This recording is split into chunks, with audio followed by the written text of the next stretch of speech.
previously on the final session of the Werewolves of London Season 1, our three adventurers, Martin, Obadiah and Seraphon, saved London. They thwarted the vampiress and her plans, saving the children and destroying the blood-red ship. They then took a well-deserved rest for a couple of weeks and took time to help rebuild London and bring it back to its former glory. The dock is now completely rebuilt.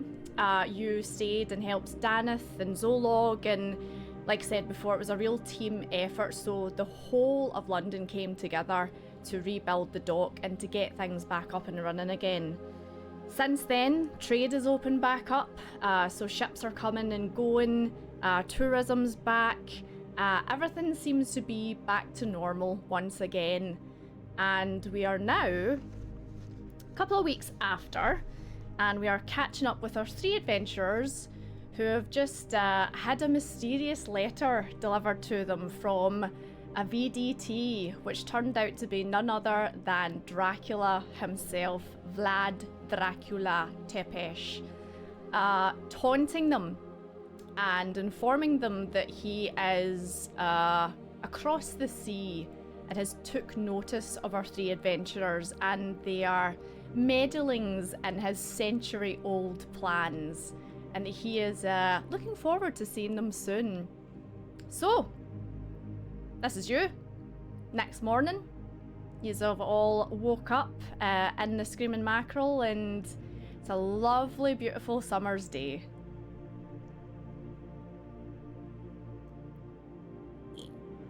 The sun is out? Sun is out. The sun has been out for weeks at this point. As soon as you destroyed the ship, the sun reappeared. I do not take it for granted anymore. Yeah. I look at it and be like, oh, happy day. Still can't get used to all the light. Been used to all this darkness, and now it's so bright out there. But I like it still. Yes, the sun is shining today. We are blessed. I'll never, I'll like take in the sun. But still, I'm just like looking at my new body, essentially. Like, changed from a red dragon to white dragon, and my wings, I'm still getting used to those. I beat them.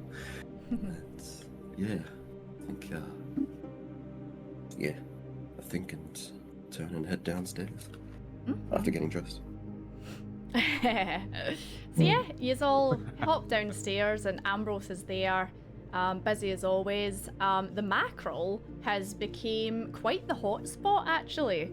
Now that a lot of the local residents know that this is where the three ingredients stay, people from all over come just to kind of like spend the night and to get a glimpse of yous in the morning. Yous are kind of mini celebs in this area now. I'll come down and say good morning to people. Good morning. Yeah. Good morning. And they all kind of like turn and kind of nudge each other like, there he is, it's Obadiah. It's Obadiah. Dang. Hey, Seraphon and Martin. Good morning, you guys. Morning. Good morning, our friends. Good morning. Wave to the people. Good morning. May Fornax bless you this fine day. And Seraphon, as you have a look round, there's a lot of people eating your bread, because you have now spent a good majority of time with Ambrose, converting the mackerel a little bit. So it is now not only the Screaming Mackerel, it is a Screaming Mackerel Inn and Seraphon Silverwing Bakery. Oh, nice. Yeah. Yes, it's That's pretty cool. Been a busy few weeks. It's been hard work, and Ambrose, you've been a fine apprentice, and I'm sure soon enough we'll be busy enough to bring on another apprentice, another acolyte of the Twilight Cleric domain. Ambrose like, oh, you're thinking of expanding already? All right, okay. Oh, It's going a little too fast for me, boy. was like, pat him on the shoulder. It's like, yeah. We're in the river now, Ambroth. It'll take us where we need to go. So yeah, you are sitting enjoying your breakfast, and the door goes, and in pops Andrew, the soup man. No. And he's kind of comes in and he's like looking around, and then he sees you three and he's like, oh there. And he kind of comes over and he's like, morning everyone, how's it going? Oh, good morning, Andrew. Good morning, How Andrew. are you doing? Oh, I'm really well, thank you. I'm just here to drop this invitation off for yous. Here you go, one for you, Martin, Obadiah Sinclair. Oh, Seraphon, here you go. Thank you. Oh, is that? I look at it. Is that a what I wedding think it is? invitation? It is. We're having a double wedding. Oh, Congratulations, Andrew. Oh, thank you. She proposed to me and I couldn't believe it. Oh. Andrew. You and the twins with Grimlord? Yeah, we're having a double. We thought, we could have single weddings, but then, it'd be maybe too much, and we just want to get it all done in one day. That's smart. This is And beautiful. wow, congrats. That man, you moved really fast, Andrew. It seems like just a few weeks ago you were starting to court. Yeah. Your now fiance. It's a whirlwind romance. It's like straight off a fairy tale. It Nice. is. Oh, Wow. Andrew, I'm so happy for you and Ophelia and yeah. Yeah, thanks for the invitation. We're honored. Oh, guys, we can wear our dresses again. Your fancy clothes. Yeah. I might need to visit a tailor. But Oh, true. Yeah. You need something because of the wings. my wings, yeah. True, yeah. So Andrew just kind of says, all right, okay, I've got more to hand out. Ambroth, here's one for you. And he goes and hands Ambroth an invitation and then scurries off out the door, and he's like, I'll see you in a few days. Oh, wait, it's in a few days. It's in a few days. Yeah, I guess, gentlemen, you want to open these up and take a gander? Oh yeah. Okay. Yeah, so there's just a simple invitation, and it says, the wedding ceremony of Seraph and Ophelia, Orla, and Andrew, and they have basically hired out without actually asking the garden of the Screaming Mackerel, and Ambroth kind of looks at it and he's like, oh well, I better spruce that place up then. There's a garden here? Yeah, there's a small garden out the back. Well, I'm glad we got noticed, a few days before. Yeah. Got something to work with. Need to make a trip to see Nix. Mm, I think. See what he can knack me Mr. with. Nix, yes. Oh, and we need presents. Yeah. We need Yes. presents for the bride and the groom. You buy something for them. Brides and grooms, plural.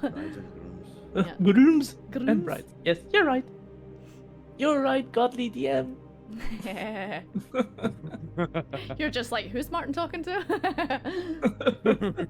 Is it He's easy got some signs to you. Okay. The white hair on his head makes him a bit senile. True, your big white streak. Dang. Wow, that's a lot we just got hit with. I guess this is our next adventure.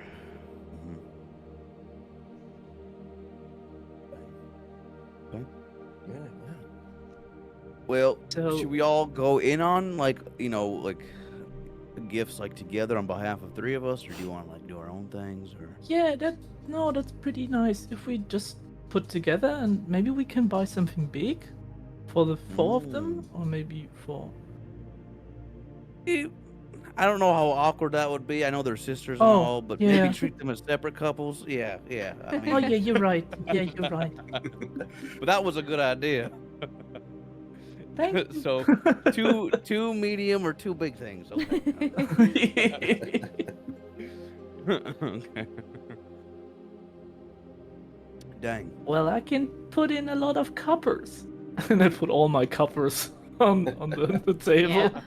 I mean, you have accumulated quite a small fortune at this point, especially Yeah. with like the moonstone and Yeah. all the Ship yeah, trinkets. the stuff you got from the ship as well. Like you've found caskets of, you know, golden cutlery and candelabra and all sorts, you know.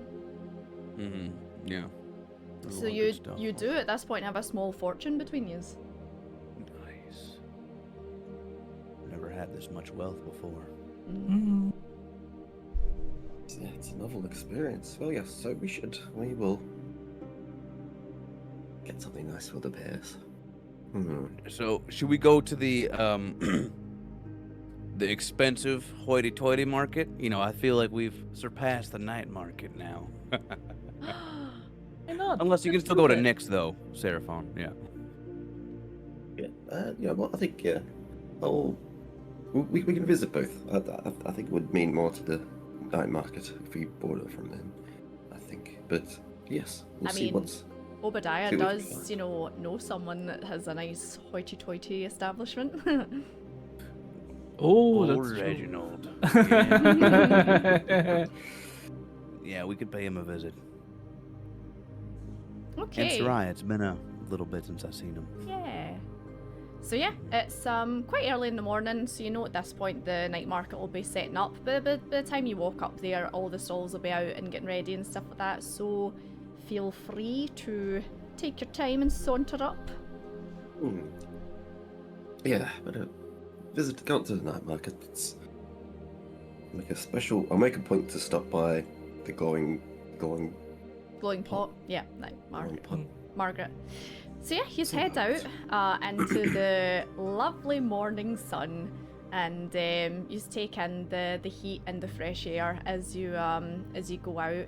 And it's nice to look down onto the dock and not see a horrible blood red ship there. Instead, you see kind of like small steamboats. You see maybe kind of like small fishing boats. You see Daneth and everyone running around getting the kind of the morning orders done, and it's just really, really nice to see, you know. You take your time walking through Old London, and things in Old London have quite significantly changed. One of the things that has came from you saving London was the mayor realised that there was some kind of hold over him, and a lot of the decisions that he was making during the time of the stay of the Blood Red Ship were not his own. And one of the things they didn't understand they had ordered was the silver been taken off him. So as you travel through Old London, people seem happier. People seem a bit more well off than they were before, and you soon discover it's because the mayor decided to actually say what he was gonna do with it when he lied to you and hand out the wealth to the less fortunate in the city. And there is Ooh, that's nice. currently a orphanage being built quite near the Screaming Mackerel. Oh, that's Cool. very nice. Lovely. And as you pass it by, you can see people are working on it, and there's a plaque being hoisted up onto the roof of the building just above the doorway. And funnily enough, it says the ingredient. Huh. Uh, Interesting. They seem to have named the orphanage after you three. Oh wow. Oh, that's nice. Wow. That is nice. Hamitsu is probably really happy to hear this. A lot of his friends were, the orphans around here. So I wonder if he'll Oh, help did- out or. Did we had the chance to talk to him again? He was I don't really think upset so. the last time we spilled the beans about the children. Yeah, him and his mom. Mhm. Should we talk to them? again, or should we Yeah, let we it could rest? Yeah, we could find Check out. in. Yeah, Okay. absolutely. They may or may not have an invitation to the wedding. Oh. True. Since, Maybe we can talk there. since Seraph and the dragon are business partners. Right. Yeah. Well connected.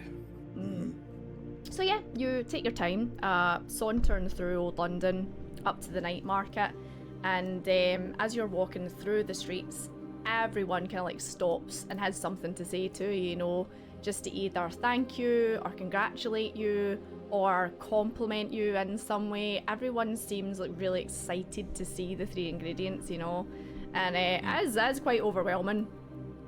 Especially for the likes of yourself, Martin, because you used to be, you know, a night guard here, and people would give you absolute abuse most of the time, you know. So it's the reverse. It's the complete opposite now. But yeah, you take your time and you saunter up to the night market, and as you get there, every stall is kind of set up and ready to go.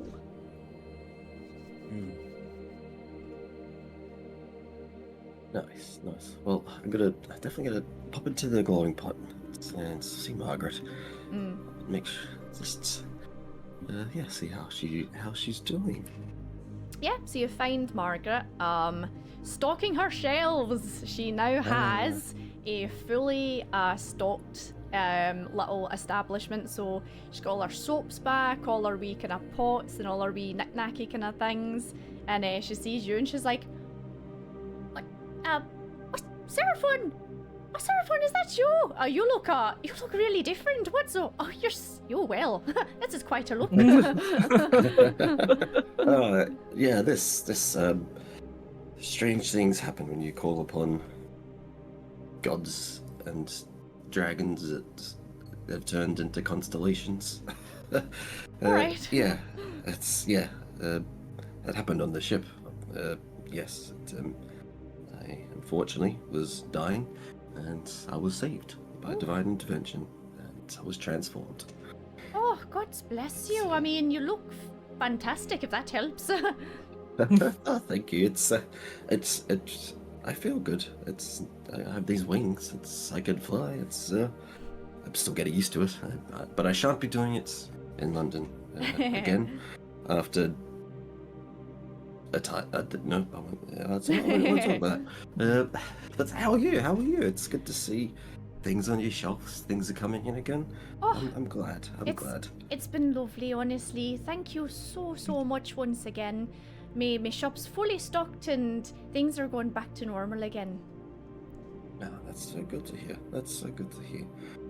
Well, if you hadn't heard, I'm in business with Ambroth now at the Screaming Mackerel.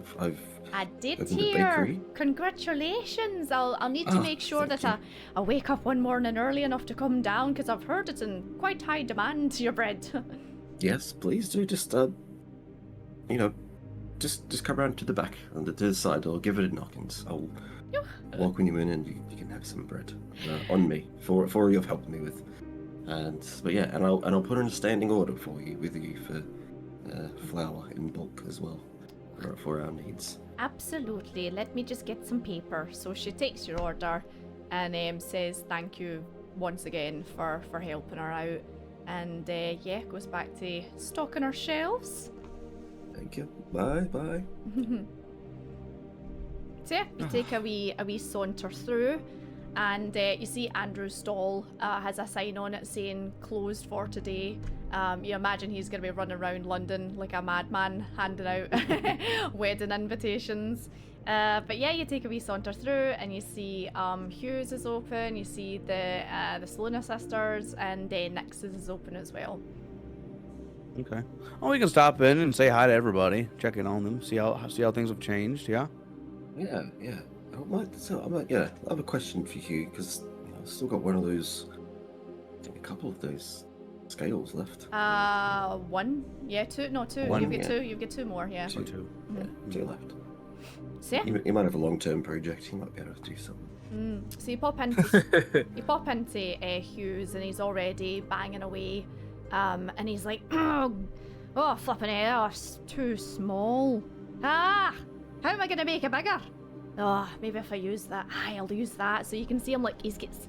I mean, you know the size of Hugh, and he's massive, and he's got something teeny tiny in his hand. He's like ding ding ding ding, trying to shape something just now. Need some help?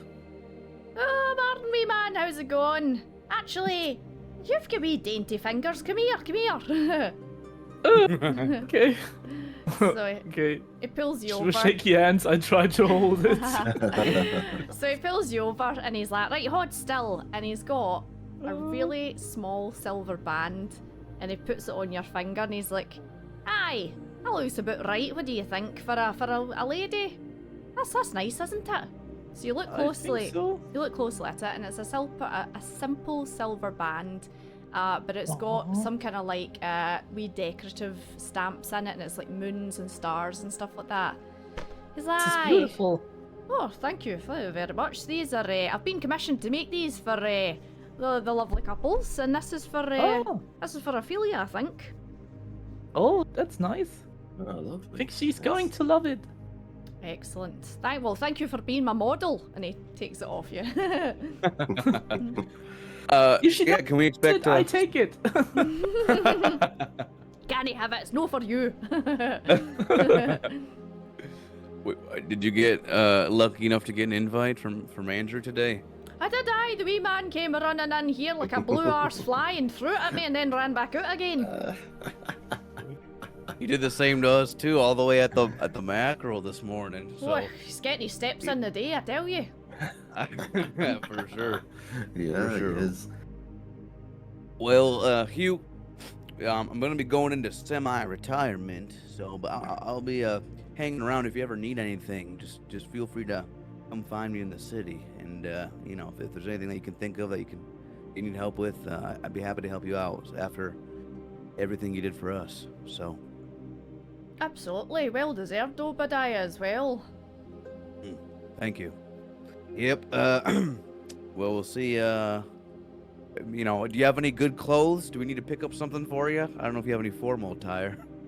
Well, I've got a fancy kilt I can put on. Oh, I haven't seen one of those before.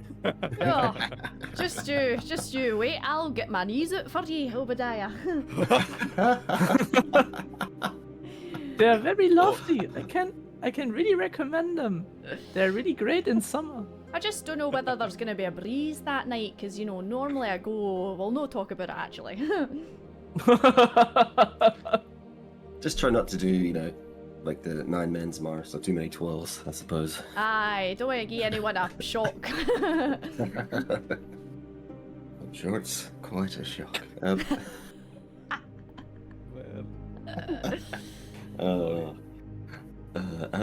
Hugh, look, we've still got, you know, 2 of these silver scales from the dragon left. Aye, they're still in the back. Have you, you know, got any further in how you might be able to work these? Any further research or anything we could help with? No yet, unfortunately. I've been pretty busy down at the dock, you know, helping there.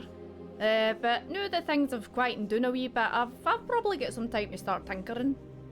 Oh, nice. Well, take your time and let us know. I'm sure they'll be useful if they're ever needed again. Aye, I will do, lads. Right, I better get back to making the rest of these rings. I've only got a couple of days. They could have gave me better notice than this. That boy. Ambrose just found out it's gonna be at the garden. We like, so everyone's just taken aback. Oh, you know? We gotta get gifts. That's so gifts. Oh my god, you've just reminded me. Right, I'll need to get going. I'll see you later, boys. Okay. All right. Bye. So yeah, you head back out and you hear Hugh kind of like, oh, for fuck's sake, and get him muttering to himself.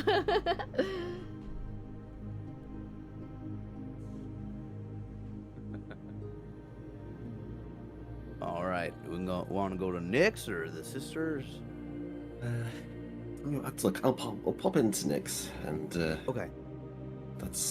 I'm sure we could. Well, yes, last time when we got our old clothes, we could barely afford True. much. So now he's got some really fancy stuff. I'm sure he'll vicious and see what we can get. What was it like?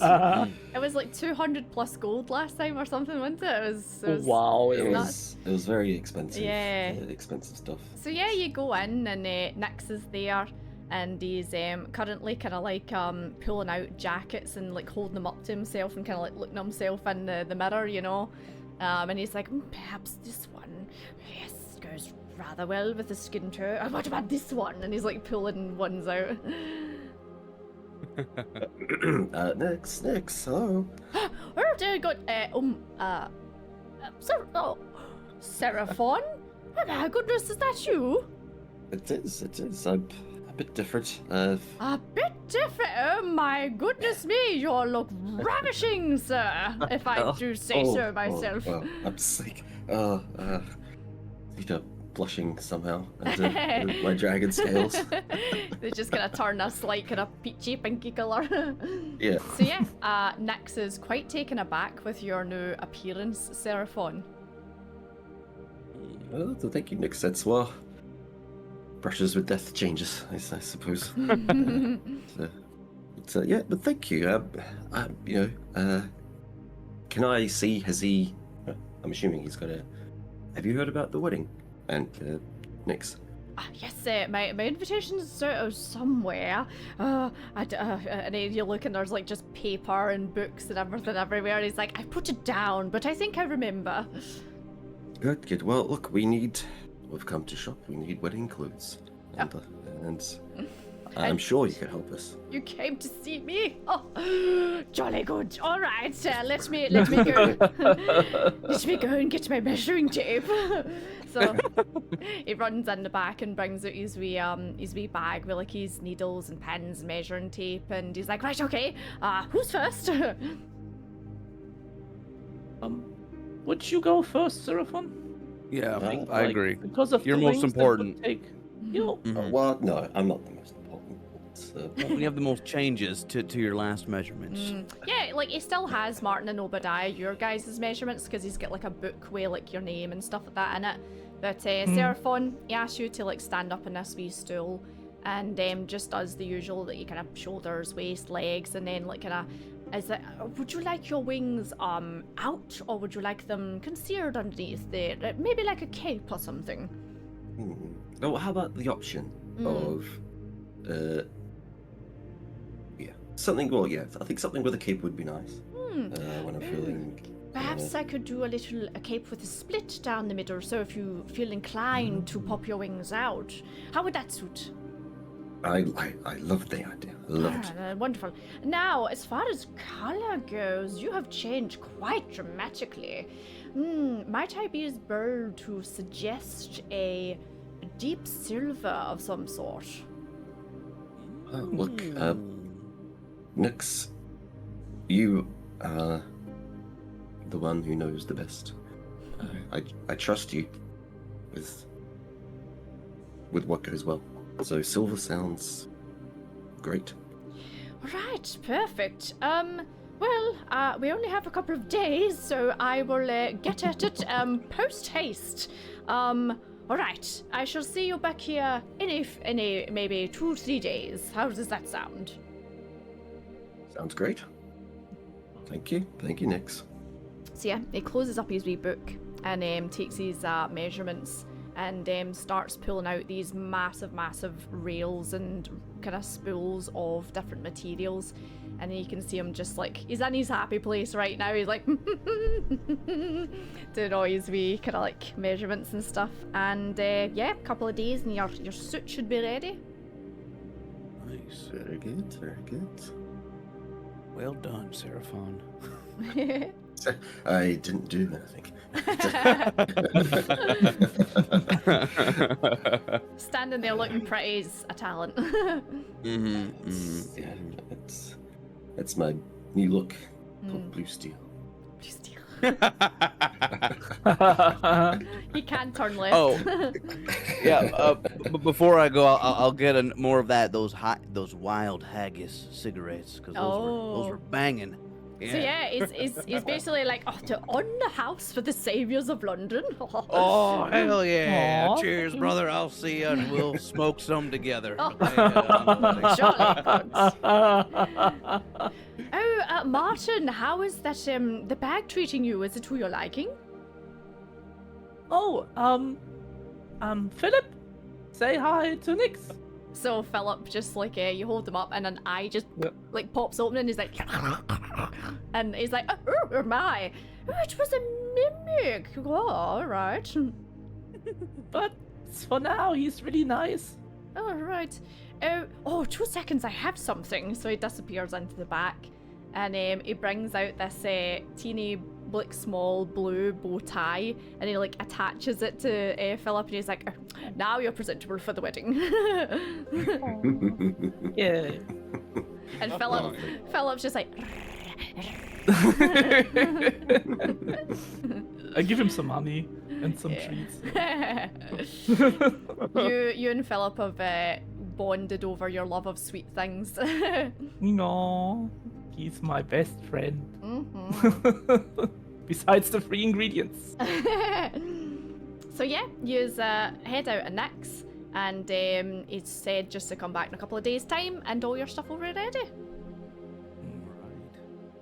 Right. Lovely. One last stop before hoity-toityville. Okay, so what are the sisters? So yeah, the sisters' tent's up, and you go over and you see all the candles kind of floating around the outside, and it's got that really nice familiar smell of kind of like, you know, wood burning and incense in the inside. And you go inside, and the sisters are standing in front of a large mirror up the back, and Ophelia is sitting down on a wee stool, and Orla's behind her, and she's like holding her hair up and like pinning it in place, and she's like, what do you think of this style? I really like it. And she's like, I don't know, do you not think I look like Ma? And she's like, oh, don't say that, no, you're a lot prettier than Ma was. And they see you. They see you three coming in and they're like, oh, hello. I'll just ignore us. We're trying hairstyles for the wedding. Okay. Congratulations. Yeah, congrats. We just got the invitation today, and we figured out it's happening like this week. I know it was awfully sudden. I mean, it was really it was Mr. Grimlord that like initiated it, and then and then my sister here, she just decided to propose to Andrew because it went really well, hasn't it? And she's like, it has indeed. Just took the initiative, so I did, and it's worked out great. So happy for you too. Seraphon, you're looking a bit different. Seraphon? Please tell me you didn't make a deal with a god as well, and she looks at you, Obadiah. No. So everyone in London again is not just going to be, is that a fucking dragonborn? Yeah. They're going to be like, is that a fucking silver dragonborn? Nice. Is that silver dragonborn that looks like the other dragonborn that was the first dragonborn that we were like, is that a fucking dragonborn?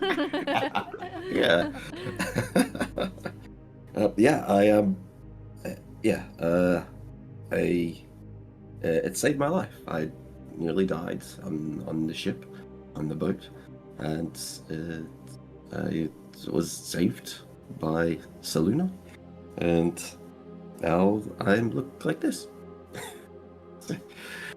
Without it, things could have gone very, very, very differently for London. So I'm glad for it, and it has its perks. It seems everyone seems to be paying even more attention to me.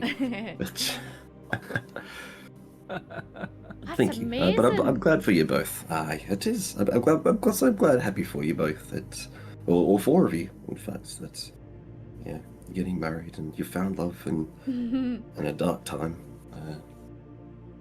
Very, very glad. Very glad to hear it.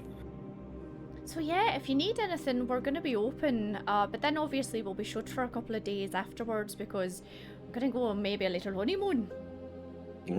Oh, nice. Where are you planning you on? already Heading, yeah. You already decided where you want to go?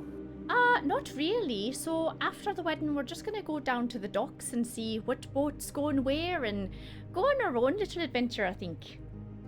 Oh, nice. Oh, that's cool. Seraph That'll be says he fun. wants to go somewhere hot. Oh. He says he misses misses the desert, you know. Well, yeah, he's a snake, so I probably can understand that. And Orla's like, I don't know how Andrew's gonna get on. He's as pale as a ghost. He's gonna burn. Ooh, maybe you can make some ointments or creams to help repel the sun's cruelty on poor pale. I mean, you two are kind of pale too, though. Aye, but we're You're all right. Irish. We'll be fine. Well- I've got a parasol. Oh, that's good, too. Okay.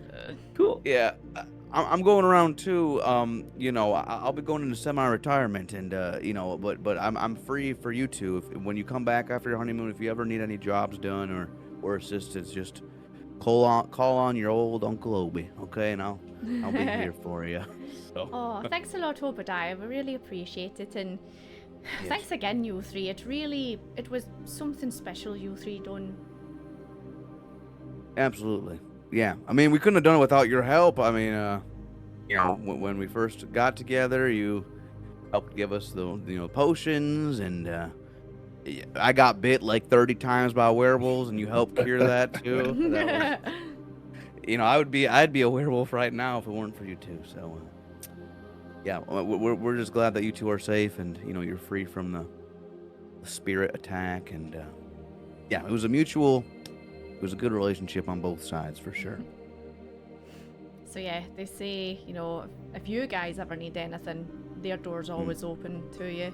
And say, right, well, we'll see you at the wedding then. Absolutely. Okay. Yep. See you there.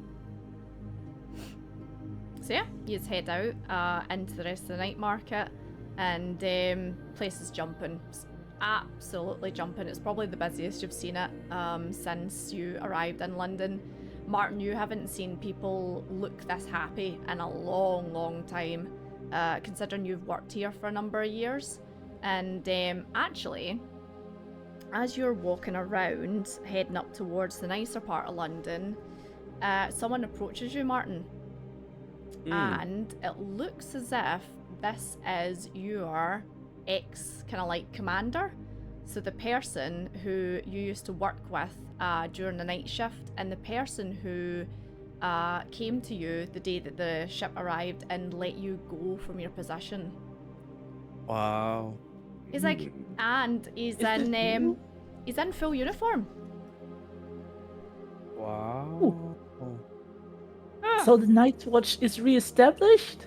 Martin, there you are. I've been looking everywhere for you. I mean, you're kind of a celebrity now. But well, I wanted to find you and ask if you. Oh, I just salute, like in the old. I cannot get off the habit. And he kind of like salutes back, and he's like, "Yep, I remember." Well, I was just wondering if you wanted your job back. Pretty nice of it, sir, and thank you for thinking of me. But honestly, I want to go back to my family. So I miss them a lot, and I want to check if they're okay. But I will think. You know what? I will thinking about it. I will write you. I will definitely give you an answer to this. So yeah, he gives you a salute, and says, if you ever change your mind, if you ever want to come back and work, you wouldn't be a night guard, you'd be like a lieutenant or something like that, like in a higher position. And then okay. and then goes back to his duties. And you notice, Martin, that every time you pass a guard, it is someone that you recognise now. So it seems as if with the mayor snapping out of the kind of the hold that the vampires had on him, he's went back on a lot of the things that he did during the time that the ship was here. So any of the guards that were let go were given their jobs back. The silver's been handed back out. So yeah, it seems as if it's back to business as usual. I Nice. wave to some of the old pals, like saying just hello from Yeah. afar. And they all give you a wee salute as you walk past. It's so nice to see a lot of old things coming back, like all the old guards are back, and since the ship is gone, the harbor looks better than before. Yeah, I was gonna say that I haven't seen London like this before since I arrived after the incident. So it's cool to see what this city has to offer, on a normal basis. And congrats on the position, Martin. In case you want Thanks. to take that, that's amazing. You got your job back. Yeah, but since the bills has been, guys, yeah, I'm going to leave you. I want to see my family, so I want to know if they are okay. So I'm going to leave you for a while. But since we freed London from all the werewolves and vampires, so I think he's just looking at the ground. He's really like a bit of ashamed because like he remembers that he looks really like he's not comfortable with telling this. you know, Martin, you've got nothing to be ashamed of. You did something great for the city. You're leaving London better than it's ever been, and it is because of you. That we couldn't have done it without you. We absolutely could not have got this far without you. We Well, would not have because died of me. many times over. Not because of me, but because of us. We did something good here. Something very good. Yeah, we did. Especially in a But you time when no one when no one had the guts to do something. Yeah, exactly. And you can leave proud. You're not leaving with your tail between your legs. You're leaving a hero. You can go back to your family and see them and build, work on your family farm, or do whatever you want to do. There's no shame in that. If you get into the family farm and you happen to even grow grain, like wheat grain, I'd happily buy it from for my bakery even. Right. It's and we can keep that connection still. Sure, we're happy to support you. Mm-hmm. Wee business. Yeah, I mean, and you fellas know that. I mean, I've been sharing it with other people, but I've been thinking personally, and being reunited with my granddaughter and son-in-law, I want to stay here and continue to be a hero for the people here, and be there for my family. I've been fighting for many decades now, and frankly, I'm quite tired. And the last time I left on a big hunting trip, and I wasn't there to protect my daughter and wife, I don't want that to happen again. It's taken a lot of courage and bravery for me to stay back and not complete the job. Yeah. But I think it's just best for me right now. Yeah, I think that's perfectly understandable. You have earned that, and you deserve that. You spend the time with those you love, and never let them go. And you can, continue to protect London if anything comes along. You've got the skills. You've got Sasquatch. Yep. You got your forest crafts, and you know where. I think you'll know where we all are if we ever need to call on another for one last mission. But we'll always be together and connected. But Yep. Yeah, you two are my brothers now. You're my first family that I found here across the sea, and that won't change. we will always be bonded together. So. I will give you all the address of the family. So if something's happened or you just want to talk, just write. Nice. I could fly up to see you whenever I wanted to. Yeah. Come visit us. My sisters are going to love you with the wings and all this. Piggyback rides for all, or dragon back rides, I suppose. Yeah, but for please all be and- careful with the piggyback rides. Of course, I'll be very careful. Just only one lead the loop, and Actually, speaking of Sasquatch, did you ever name your Shardolin sword, Obadiah? No, I didn't. No. No. Oh well, Mm-mm. you can have a think if you've got plenty of time.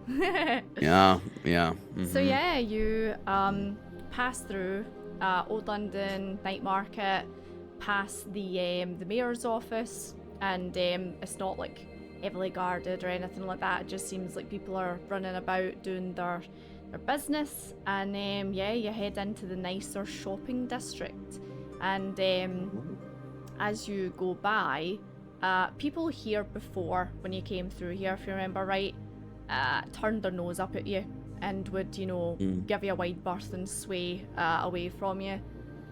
However, stepping through this bit now, you have a look around and there's like billboards up, and there's groups of people gathering round, men in top hats, ladies with parasols, kids in really nice clothing, and see these posters, and it's 3 ingredients, saviors of London, and then there's kind of like, you know, portraits that have been done of you 3.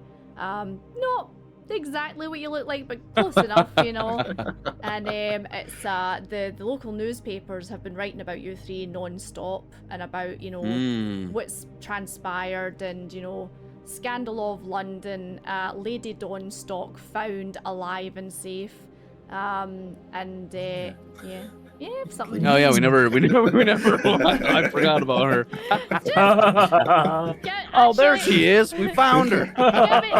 good job, Cyphers. all of you give me an investigation roll, actually. As you go over and reads. Oh, 19. Nice, yeah. Nice. Where's my? I need to open my. That's what Oh, Oh, you are gonna kick yourselves, honestly. You are gonna absolutely kick yourselves. 13. Okay, so 13, you go good. over and you're looking at the poster, and people kind of like move out the way, and they're like, oh, and kind of like, you know, as if say it's them, and kind of give each other a nudge and stuff like that. So you're reading through the poster, and like, it's quite it's been quite elaborated, you know. It's like they beheaded the demon and threw it over into the sea, and it's been dramatized for newspaper sales. However, the article that has been wrote about Lady Dawnstock, you're reading over it, and Martin, you're like that. Yeah, I kind of thought that name sound familiar. It's the mayor's wife.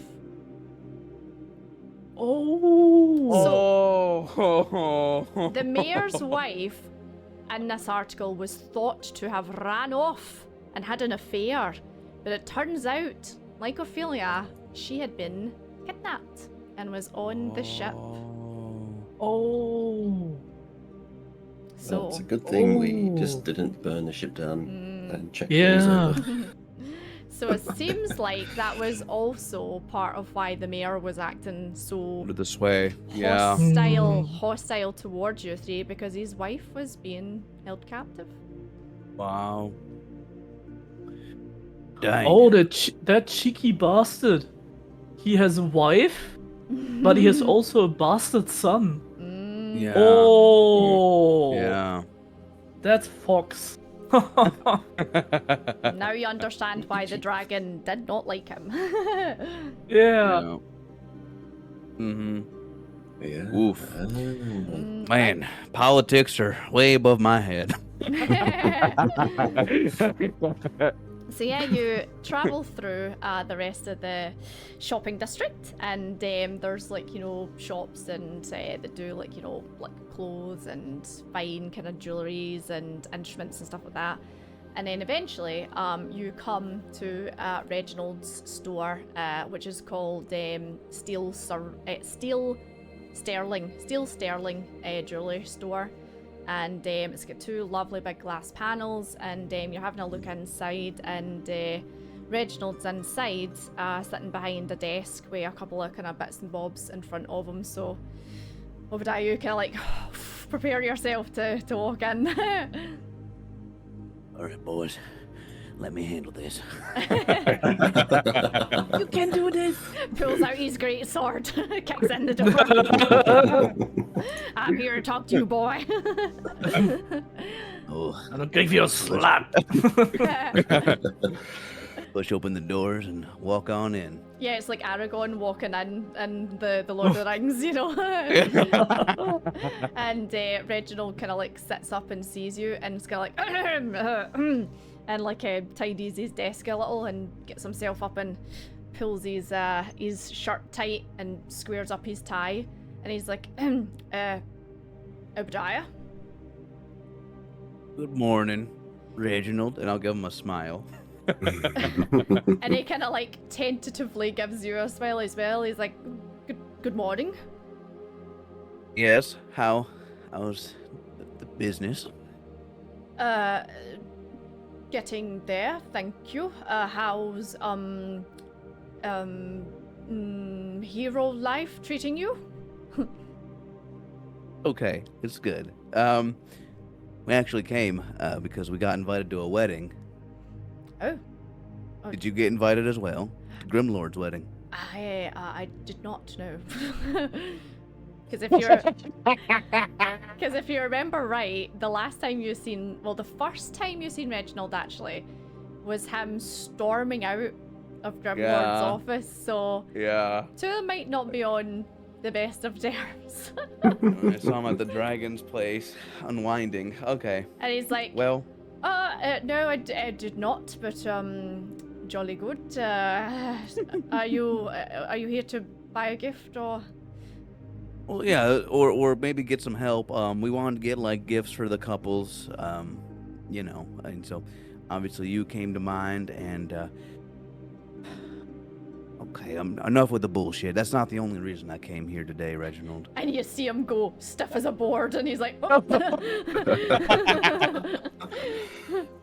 Listen, when I came to London, I wanted to punch her teeth out and take Soraya back home with me. But I was torn when I came here, and I know that you loved my daughter Abigail as much as I did, and you love Soraya as much as I do. And I want to be a part of that family. She's the only blood I have left. And that's a common bond that we have. And I want to stay here in London, go into semi-retirement. I want to help you out in any capacity I can and help raise my granddaughter with you, if you're willing to have me.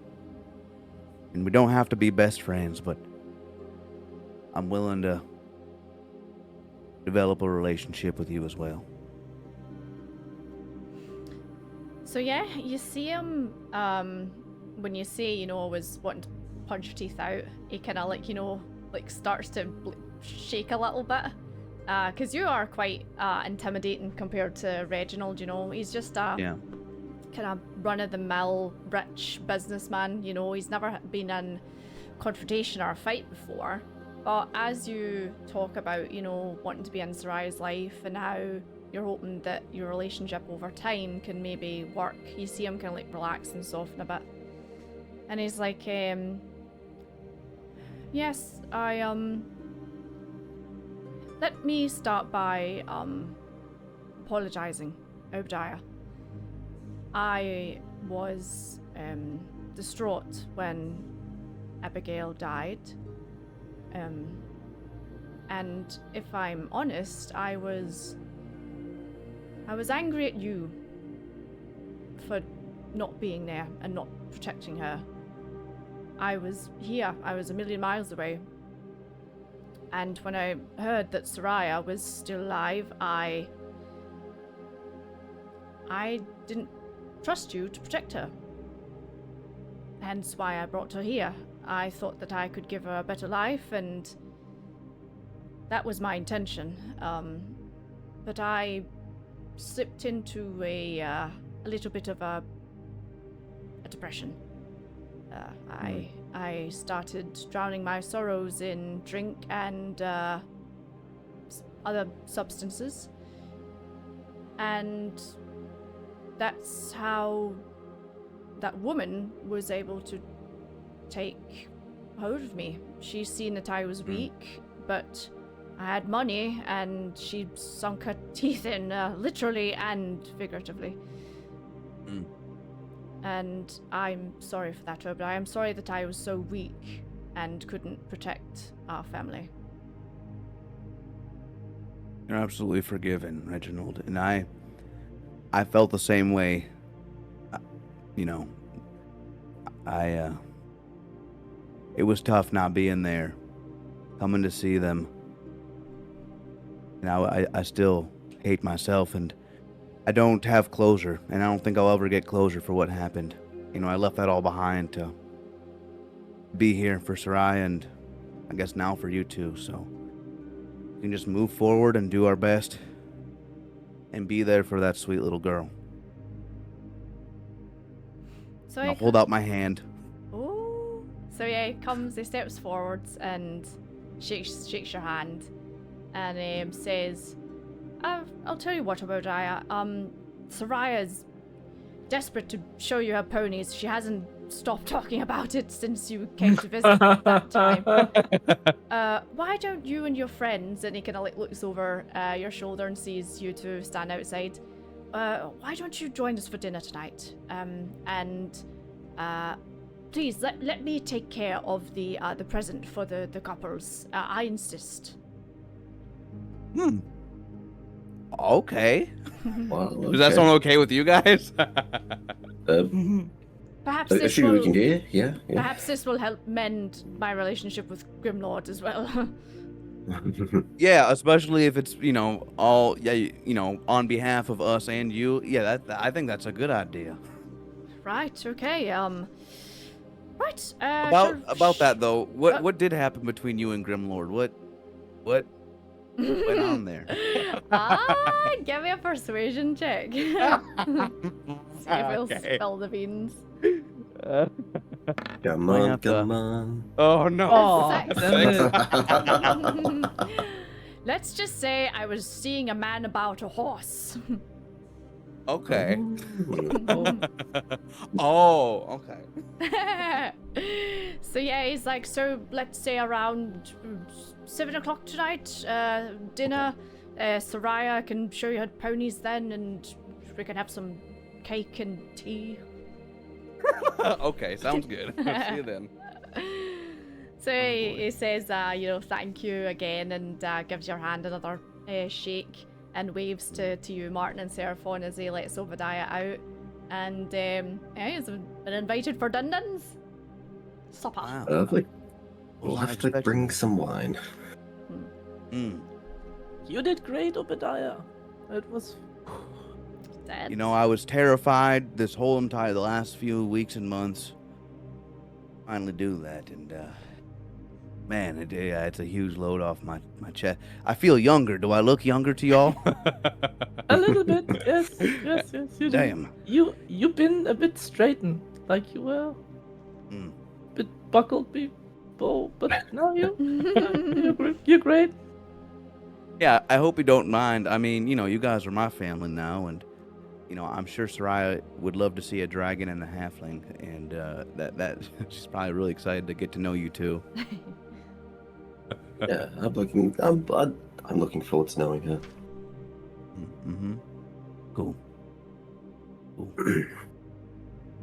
Dang. Well, what do we do with the rest of our day now? I mean, if he's doing the presents, that takes out all of the planning that we. So it's up to you. You can either I'd, go. Yeah, you can either go and do something else, or we can timey-wimey it. It's up to you. Should we help? Should we help to prepare the garden? Yeah, we can On the do fifth? that. Yeah, that's a good Yeah, idea, yeah. Martin. Mm-hmm. On the way, is this? Will we pass the mayor's office? Yeah. You'll pass the mayor's office. I'd like to make a stop along the way. 2 stops. A cake Okay. shop, Cake shop. Yep. buy cake, So and you visit the could- mayor's office. You could go to the curled lemon, if you remember that Yes. shop. Mhm. and we'll buy some sweeties. Oh yeah, sweeties. Bertha will be pleased to see you and the sweeties. Seeing all the NPCs today. I know. I'm so happy. We're doing the big round now. Yeah. I mean, that's the wrap up episode, so absolutely, you know. Yeah. All this closure, it's amazing. So yeah, you come out of the shopping district, and you remember where the curled lemon is. It was just maybe like 5-10 minutes away from the mayor's office, and there's the elven lady with the kind of like lemonade yellow hair there, and she sees you three come in, and she's like, she kind of like she's looking round at everyone else in the shop as if saying, look at us, they're coming in my shop. Hello. Hi. Hello. Hello. Welcome to the curled lemon. How can I help you?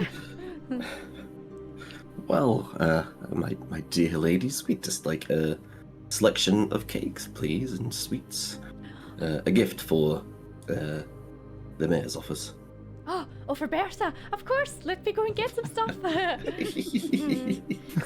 She goes and gets a couple of paper bags, and it's the big kind of glass jars with the sugar boiled sweets.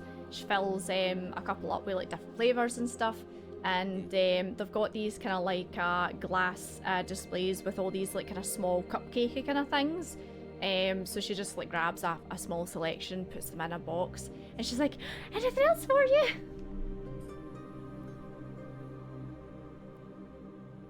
Oscar, you're gone. Katie? Oh, hello. Yeah, I see you. Am I there? Oh, you're back now. She Yeah. says Okay. anything else for you? Oh, anything else? Okay. Yeah. Do you do wedding cakes?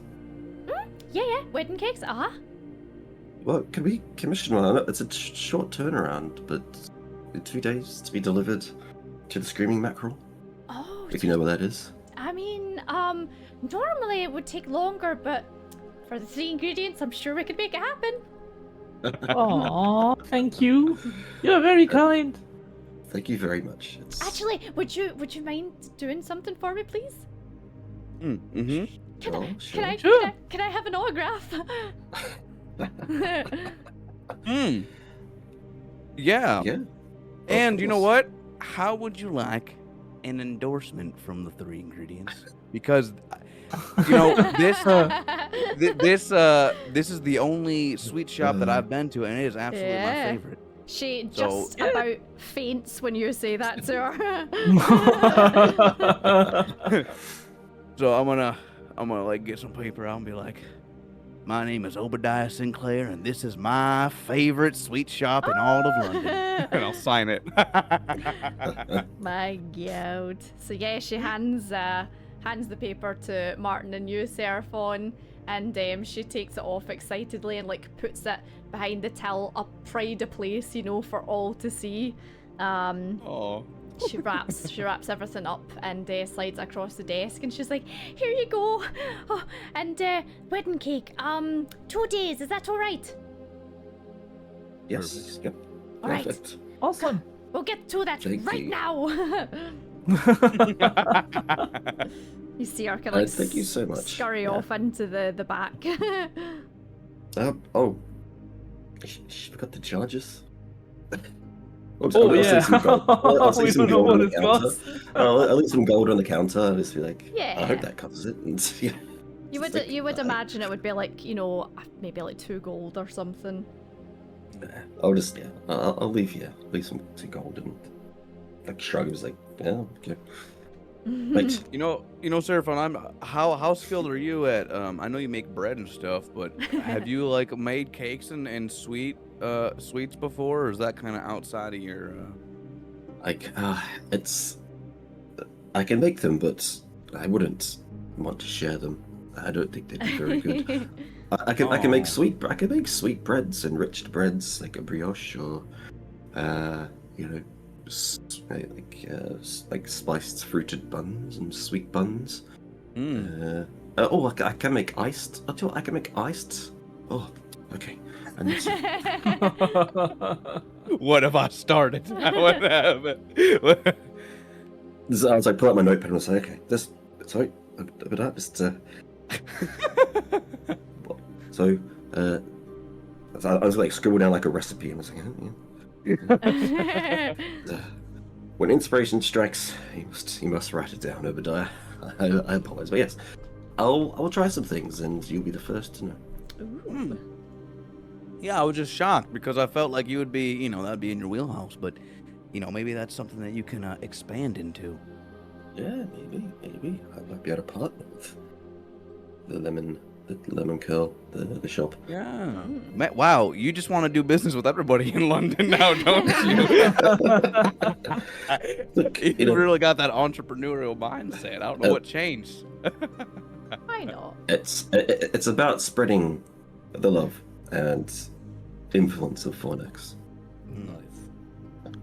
And Soluna now. And Selena, yes. Yes. Rest in peace. So yeah, you managed to secure yourself a wedding cake, and it'll be the same as next couple of days. Well, maybe we can send a messenger to let them know that we covered the cake. I guess without telling them. I'm sure they'll appreciate that though. Yeah, because they're so short. They're busy. So. Yeah, I'm sure Andrew just probably didn't even think about a cake. Probably not. No. No. he's only thinking about soup. A soup cake. Soup cake. Soup cake. Oh my god. So good. A So yeah. big bread loaf with soup in it. So yeah, you managed to secure some cakes and some smites. And nice. what do you want to do now? Well, yeah, if we can help clear up the garden like Martin suggested before dinner tonight, just kind of help Ambroth with setting things up. Or I'm assuming we've got to do a lot of lifting and cleaning and stuff. I don't know if it's ready to receive people. I don't know. So you've seen the garden, Ambroth has been kind of building that, as well as the kind of tidy up of everything over the last maybe couple of weeks. And before it was literally just an outdoor space where there was bins and stuff like that.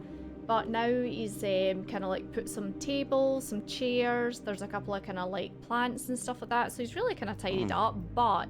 Nice. It won't be decorated for the wedding, so that's probably what you'd be looking to do. So maybe get some wreaths or some, some doilies for the tables. I don't know, whatever you want to get.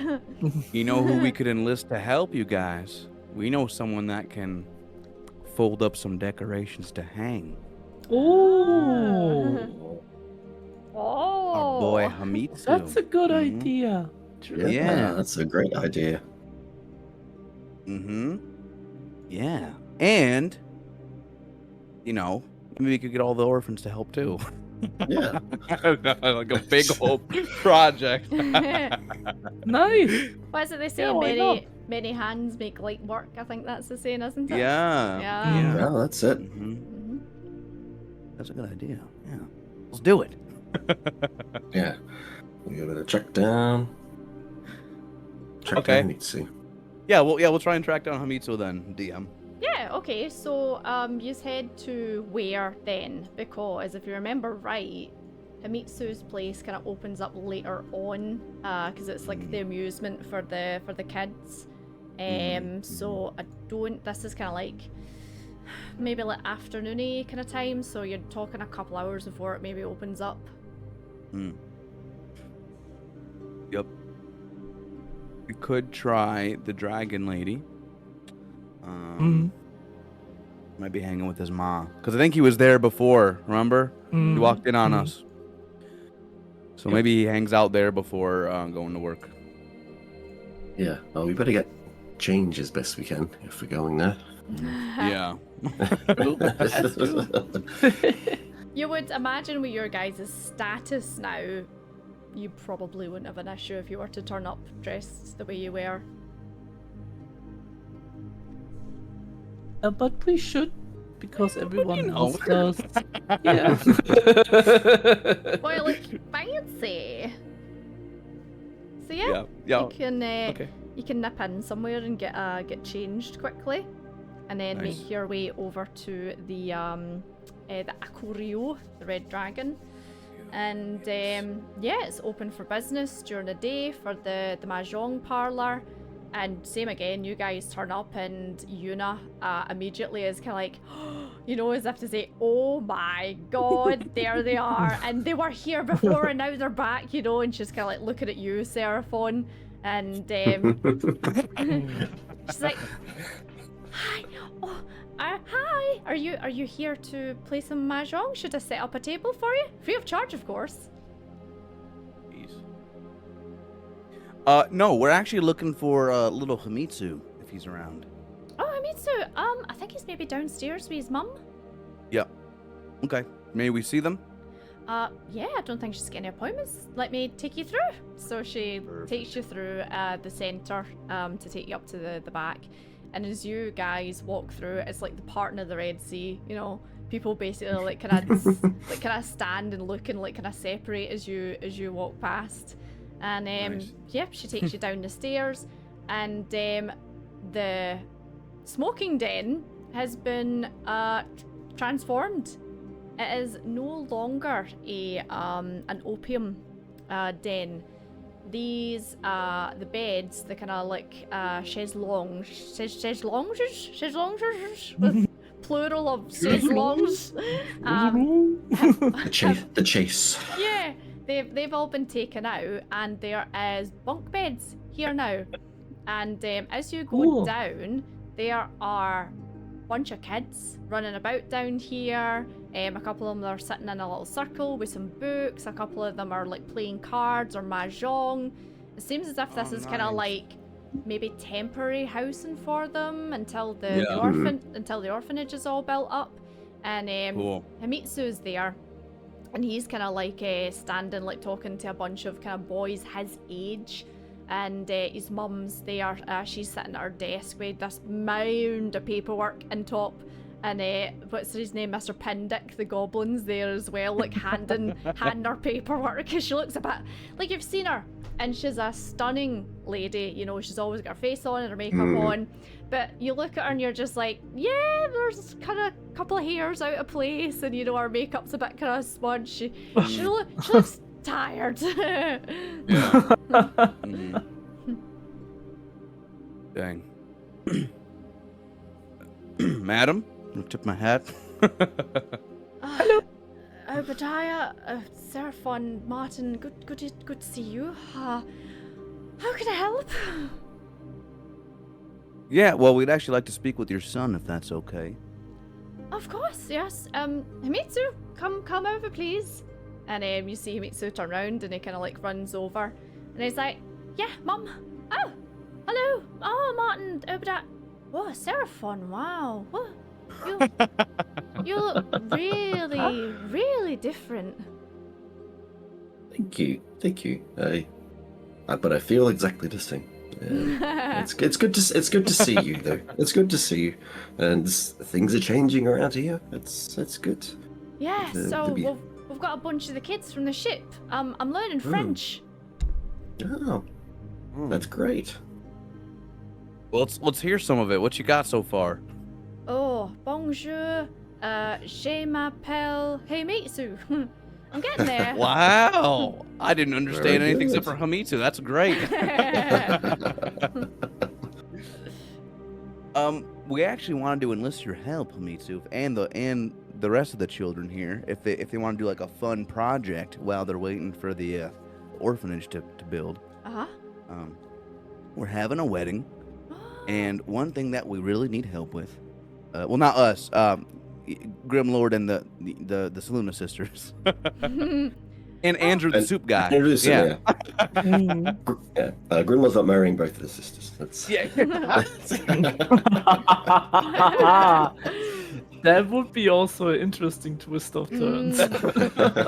Steal your gal. It's a Himitsu's poly like, snake. Himitsu's like, oh, I think we got an invitation. Me and Mum, I think we're going. Nice. Well, Oh, yeah, that's congrats nice. on that. Mm. Yeah. Well, we were setting up the garden, and we noticed that we could definitely use some decorations.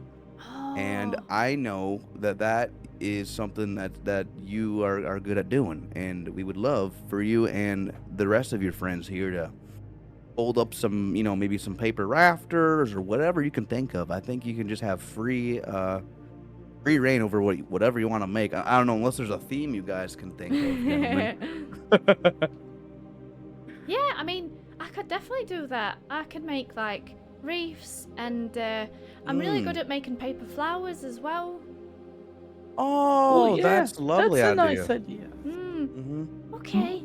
Yeah, I mean, what I could do is, I'll make them all, but maybe not put them out in case it rains. So Yeah. I'll make them, and maybe Ambrose can keep them somewhere, and then we can put them up the day of the wedding. That's a great idea, Mitsu. Yeah.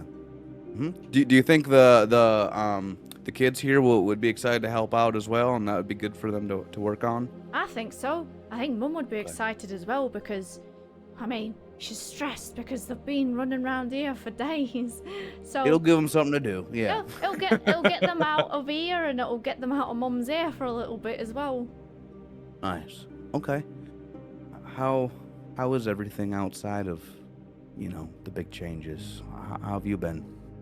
I mean, we were really scared, but I mean, it's nice to see that the kids are okay and my friends are all right, and well, now I've made new friends as well with the kids that are from France. I think they miss their families though, but I don't know if there's any way to get them home. Oh wow. Yeah, I didn't even think about that. Yeah, I think we should. Yeah. Do we have any contacts in France, Paris? I wonder if. I know Van Helsing does. Yeah. You does. Yeah. He can Maybe, help with that. Maybe he could help. Maybe he could help. Yeah. It would be good to get these kids back to their homes. Would you be able to speak to them for us? Of course, yeah. If we see them, yeah. Sure. Yeah. I'll keep on learning French and try and figure out where they're from, and yeah, we'll go along to the macro later on and we'll make a start. All right. Great. Okay. Thank you so much. Yep. Daisy will be happy to see the children too. I've not seen Daisy in ages. Yeah. Yep. Okay. Okay. Well, I'm glad you're doing okay, and thanks for bringing the attention to us about the misplaced children. That's good. So yeah, he goes back over, and you see him kind of like try and like talk to them, and he's like pointing over to you three and kind of gesturing like, they're gonna help kind of thing. And you see the kids, and you guys recognize them from the ship, and they look a lot better than they did the last time you've seen them. They look well fed, they're dressed properly. They don't look too like kind of upset about their current situation, but you get the idea that they probably would like to go home. Yeah. Yeah. Nice. I'm just gonna make a note to send some bread over for the kids here. Bread all round. Bread. Bread. Everyone gets it. Everyone. You get a bread, and you get a bread. I want to jokingly nudge Seraphon and be like, "Hey, now's your chance to ask the dragon if you want to do business with her too." As I roll my eyes, it's just like, While she's in a weakened form, ask her. well, she's the dragon after all. Maybe I'd like to ask her something else. Anyway,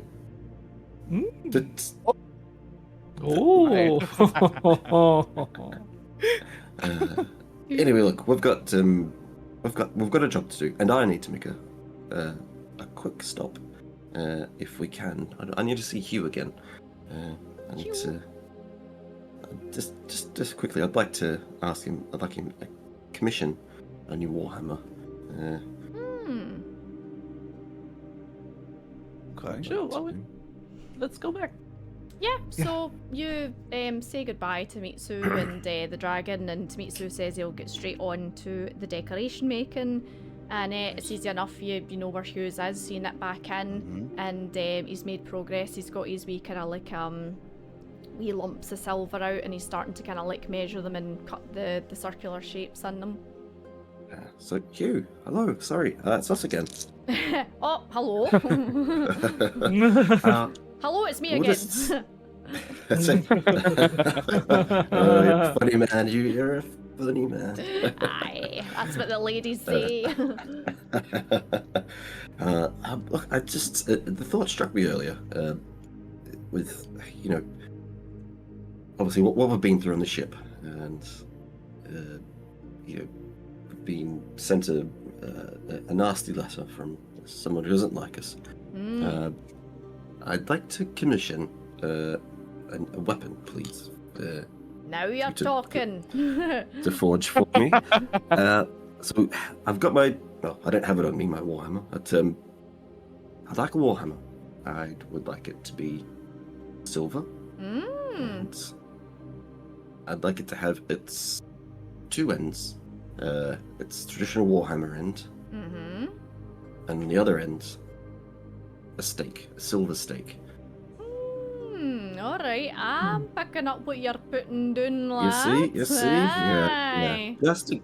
yeah. Just in case any vampires cross our paths again. Alright, It's aye. Nice. I would like to. I've no So- made in Latin years. This'll be fun, let me tell you. Wow, you're a master forger, Hugh. I'm sure if anyone can do it, it's you. So look, take your time. I don't need it tomorrow. I just, you know, you never know. And we can talk costs and everything else when it's ready. But you just let me know if I need a down payment, and yeah. Seraphon's just went let me know. really white for some reason. It's like it's the sun. It's like come out of the clouds. It's like literally, it's like thematically. It's just like So good. it's like divine intervention. It's Yeah, it's like, ah. it's Fornax. Just let me get these blinds. So yeah, Hugh says he'll be able to bring life into a new hammer and give one end a pointy end, and he's like, you know, I've not made anything like this in quite a while, but I used to be able to put a wee bit of, you know, like something else in there, you know, to make it hit things extra hard, you know. So give me a little while and I'll see what I can come up with. Oh, you take your time. You take your time. I'll pray to the DM. That gods normally get some good ideas. Very good. Very good. That's, May the DM bless you. Amen. Amen. Since we are here, and Martin gives him back the silver arrows. I didn't use them. Maybe you have a better need for it next time. Oh, right, okay. I'll keep these about. They might come in handy if there's any more werewolves and vampires pop up, but hopefully flipping no. Same here. Hopefully never. So yeah, he says give him some time and he'll come up with something. nice. Okay. Right. Well, thank you, friends. I will Thank you, Hugh. absolutely homebrew a weapon. Nice. Oh, that's cool. Yeah. Nice. Cool. Right. Guess back to Is the it- garden. Yeah, or is it dinner time now? We've walked around the city a lot. So yeah, timey-wimey, it's probably around dinner time. Okay. So you spend the rest of your day kind of going round everyone and kind of tying up loose ends, and then decide that you're going to head to Reginald's for some tea and to see Soraya as well. Hey. Lovely. Well, So yeah, it's the lovely big house in the middle of this kind of like posh estate, and you go to the door, and the two dogs are no longer there. Very They good. seem to be missing. So you ring the doorbell, and you hear Winifred come down the stairs, And he answers the door, and he greets you all and lets you in. And the place looks the exact same as it did the first time you were here. You go into this like kind of really nice reception, kind of like greeting room, I suppose. You know, I've never been in a house that's had a greeting room. But there's some nice kind of like long chairs. There's a table in the middle. There's a nice fireplace and decorations everywhere. And Reginald's sitting in one of the chairs having a wee cup of tea. And Dale kind of puts it down and like stands to attention essentially when you three come in. And Soraya's there. She's got a nice wee pink dress on. She's got bows in her hair. And she's like, "Hi, Granddaddy." Was that my baby girl? And I'll kneel down, send my hands. Yeah, she runs over and she gives you a big cuddle, and stand back up, and she does that thing that like kids do when they're kind of like wanting to stare at something but not wanting to stare, where she kind of like hides behind you a little bit and then looks at Seraphon from behind your legs, and she's like, "Granddaddy, is that a real dragon?" Kind of, yes. He's part dragon, yes, but he is really nice and very strong. He's almost as strong as Grandpa. She kind of like pouts her face. It's just, "Nobody's as strong as Granda."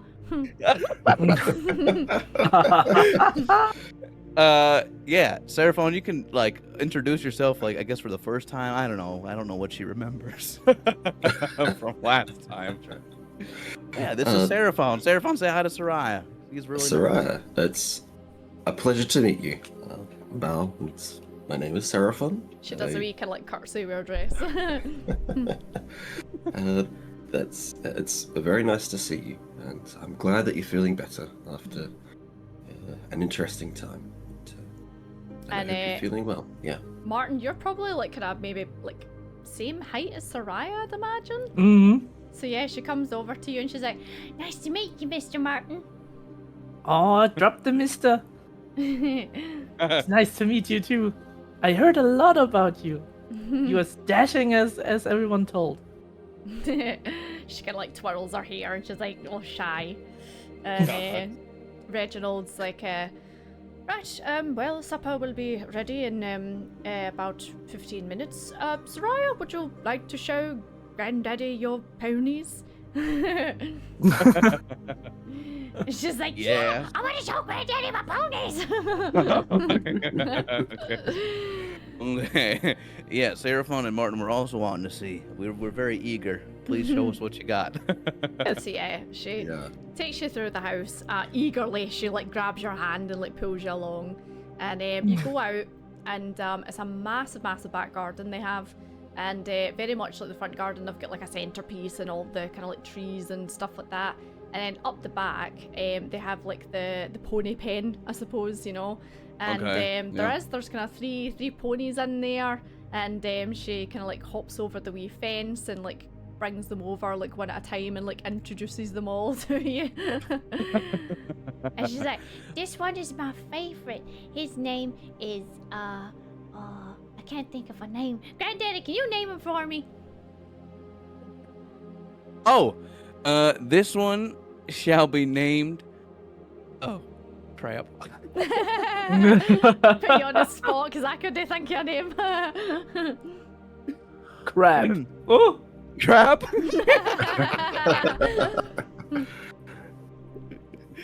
Crap's a good name.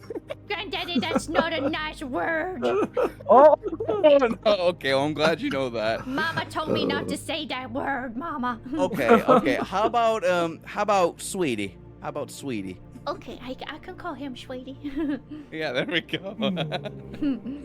So yeah, she takes her time and introduces you to all the ponies, and she shows you this really kind of like fancy looking pony. It's got a nice like kind of black coat to it, really slick and kind of shiny. And Reginald comes over and he's like, that's the one that I had to get imported, and Mr. Grimlord was helping me with it. Oh. It was wow, late. It's beautiful. It was for her birthday, and it was not here in time. Dang. Well, it's gorgeous. It's a gorgeous animal there. Where'd it come from? Somewhere in the Asias, I believe. Very rare. Yes. Oh. Dang. Yeah, that looks expensive. Looks beautiful. Obadiah, a word, please. Oh, yes. Pardon me, everyone. Okay. Just So- like the background, I'm just gonna like No. practice flying. Oh yeah, that's sick. Soraya's watching you as you're just kind of like hovering a few feet above the ground, kind of like floating around the place, like a wee hummingbird. Yeah. Oh.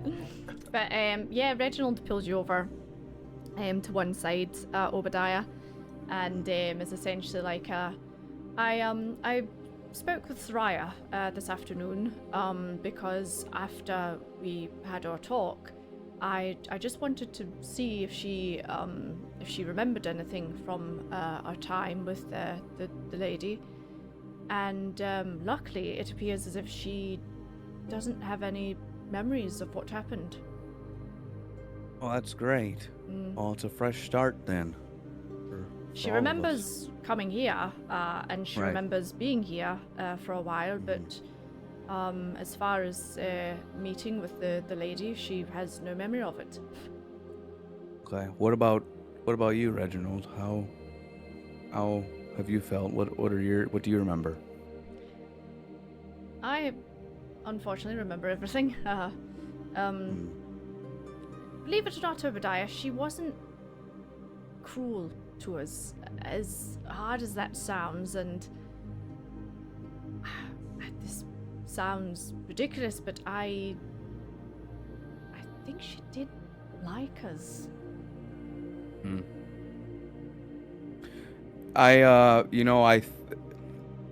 As twisted as her ways were, I think deep down she did want to be a mother to those orphans. She did seem to have some kind of care for them and appreciated being a figure for them. That doesn't surprise me. It's heartbreaking that yeah, just another shade of gray. It was rough, but I'm glad that it's over now, and I'm glad that she did provide some care and over y'all. I mean, she's nothing compared to Abigail, but Of course. she had her ways, I suppose. But I again just wanted to apologize for my mistakes, and can't wait for a fresh start. Absolutely. Me too. Yeah, everything's all good. We're you can call me Dad if you want, or Father, but or if that's too fast, that's fine too. But We'll work on it, I'm sure. all right, I'll give him like a hearty pat on the shoulder.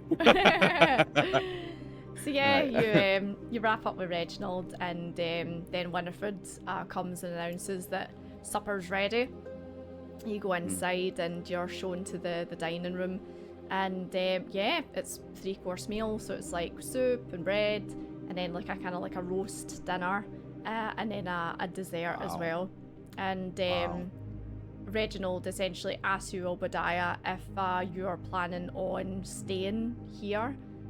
He spoke with Soraya, and Soraya's kind of like happy that you're here, but would like if you stay. But he obviously has said to her, your granddad might have more important things to do just now. You maybe need to be patient, but he's offered that you can set up residence here if you want to in the future, or as of now. Yeah, I'll get a little teary-eyed and be like, yeah, I'd like that a lot. Yeah, if you'll have me, thank you. Yeah, let me just wrap up the stuff with the wedding, and after the wedding, we could, I don't have many belongings, so yeah. Let me just set up with my friends here, and yeah, I'd love that. I'll move in this week then. Oh. So yeah, Soraya seems exceedingly chuffed that you have chose to stay. I am chuffed too. She's like, And I'll be like, Granddaddy's going to stay. like, you're not ready for all the fun we're about to have. You can see her, she's like, oh, she's so excited. London's not ready for us. Dynamic duo. So, so yeah, you finish up to your dinner, and it's surprisingly a pleasant evening. You had a slight knot in your stomach coming along, Obadiah. And apart from all the kind of like the stuffiness, you know, of the pleasantries and the kind of very polite way that they speak, you know, it's nice to be around family again. Yeah. So yeah, you wrap up there, and you head off back to Screaming Mackerel. Yeah. Yeah. Yeah. Nice So, yeah. night. You travel back, and same again, a lot of people, like if they spot you, they kind of like stop and chat to you for a little bit, or some people will like see you and like run and go and grab something that's like, you know, like a wee bunch of flowers or kind of something and give it to you just as a thank you. You travel back to the Screaming Mackerel, and you can see Himitsu and the kids have been there at some point, because there's a cupboard door kind of hanging open that Ambrose is currently trying to close, and it's got like loads of paper and decorations and stuff like that in it. Nice. Nice. They didn't cause you too much trouble, did they, Ambrose? No, they did not. Wonderful little kids, so they were, but my god, they've made enough decorations for years to come.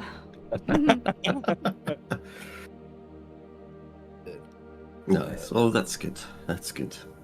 You go in and Daisy's there. She's like kind of stretched out, and then she sees you three come in. She comes over and she's like just rubbing herself against you, and the bag Philip like kind of like puts its tongue out and like pats Daisy in the head.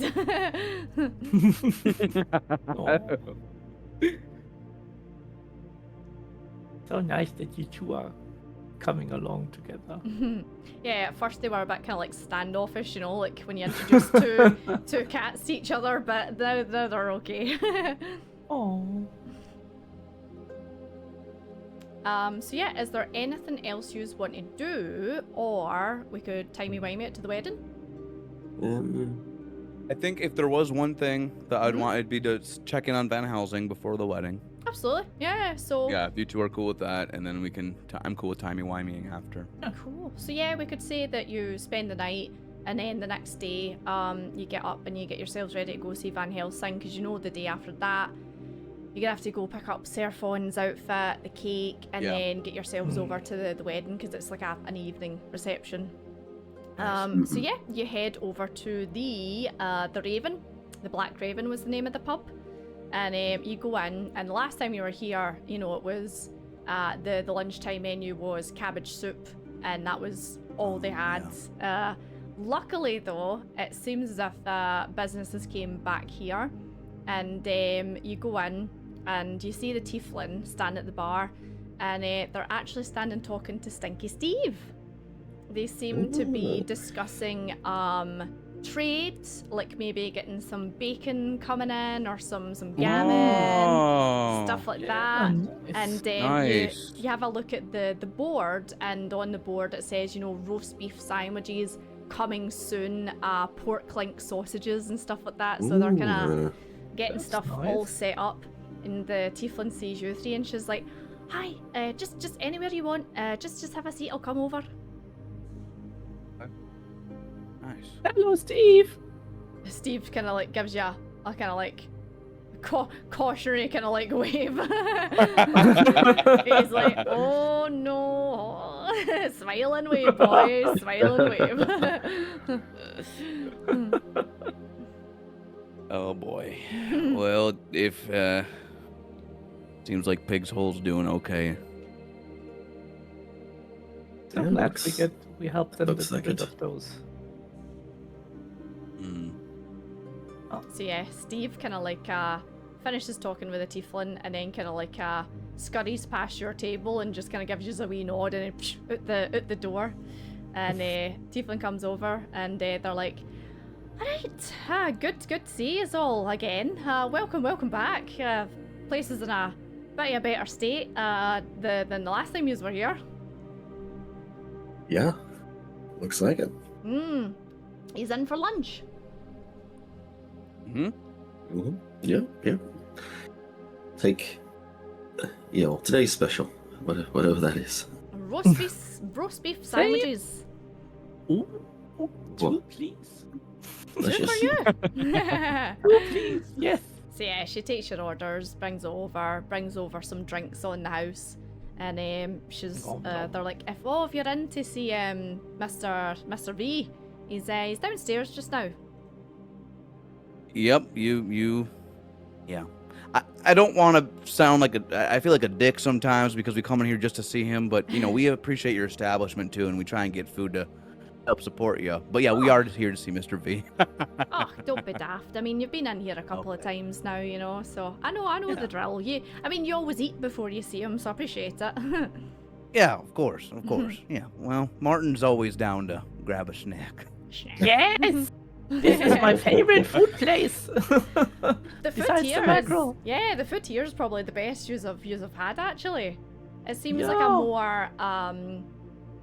a more kind of like gastro pub kind of idea, rather than like a drinking dive. But yeah, you have your food. A couple of people come in and kind of like stare over at your table, as they notice you, and then once you're done, the tiefling opens up the bar and lets you go down the stairs, and the doors open. Van Helsing's there. He's got his big boots on. They're swung up on the table. He's smoking a big cigar, and he sees you three come in. He's like, there they are, the heroes of London. My. It's good to see you three. Welcome in. Make yourselves at home. Actually, I think this is time for a toast. What do you think, boys? Sounds good. So he goes and grabs some chairs and brings out a big fancy-looking bottle and a couple of glasses and pours you all one. This stuff's like paint stripper. It's the good stuff. So he sits down and he's like, so, here's to free London, and to the Van Helsing organization, and to the 3 ingredients. Cheers, boys. Cheers. Yes.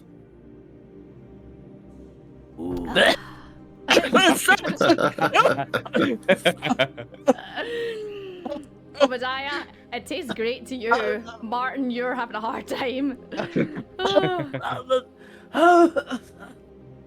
Oh, sorry, Martin. Didn't realize you weren't much of a drinker. I'd offered you some orange juice. Oh, it's okay. I just think another one. Maybe some milk. Whiskey and milk.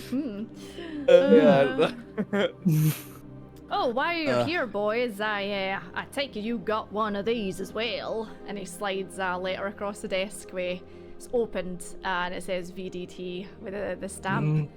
Yeah. Mighty concerning, we that did. is. Mighty concerning. Yeah, that soured our mood. Dracula himself. That's well, that's quite terrifying, actually. You God. you know of him? Sure, he's a legendary monster. Was a man hundreds and hundreds of years ago, but a little bit of a tyrant now, I think. We thought he was dead, but well, guess the son of a bitch is still around. Yeah, he sure is. Do we... I guess... we're gonna have to track him down. Do you think? Or he'll says, track us down. Yeah, I mean, he says he's across the sea, but where across the sea is, I don't know. We, as you know, we thwarted his attempts to take over Paris. However, I've heard whispers that there's influence spreading in other parts of Europe, Spain, France. I am actually gonna get myself out of here and head back over to Paris to meet up with my associates soon. Okay. Try to gather some more reinforcements and some more information if we can glimpse anything that might help us against him. Yeah, sounds good. I think, look, I certainly can't leave the job half done. I think, given time and willing adventurers, I might have to come and meet you in Paris and find my way to his front door and take care of him. Because if he's going to spread this elsewhere, like he's done to London, I can't let that happen. And my friends here will keep watch over London and the countryside, but we will have to take him down, I think. Well, I appreciate that, and of course you are most welcome to come with us when the time comes. Once we find out where this beast lair is. And Obadiah and Martin, I thank you for protecting London and for the countryside as well. Of course. Yeah, I'll be going into semi-retirement, but I still will brandish the Van Helsing insignia and watch over London until I go into full retirement. So if you ever need something or hear something in the city, I'll be happy to offer my assistance and protect the people. I'm going back to my family, so yeah, same as Obadiah. If you need my help, just write, and I try to be back as quick as possible. Absolutely, boys. I genuinely, sincerely appreciate it. It's good to have fine warriors like yourself on our side. And while you're heading back to to Paris, we spoke to we were at the Red Dragon, and there's still some displaced children from France that are keen on returning home. So if you could link up with the Red Dragon before and maybe help secure passage for the children and maybe make that part of your to-do list on your way out there. Absolutely. I'll see to it that those kids get back to their families. Okay. Perfect. Yeah, that was part of why we wanted to come here, and of course the alarming letter. I take it yours was as taunting as mine was.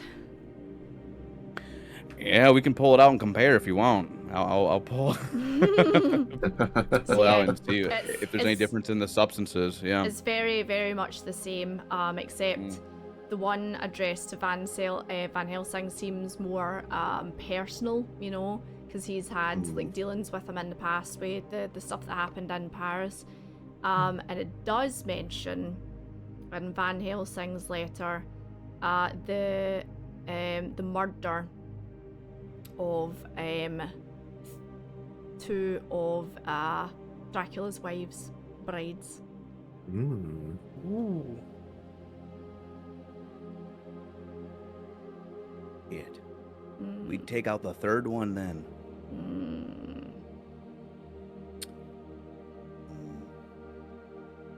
No brides anymore. Oh man. I mean, he's hundreds and hundreds of years old. I imagine he's got a couple of wives kicking around. I'm sure he does, yeah. So he's more like a harem guy. I mean, yeah, maybe.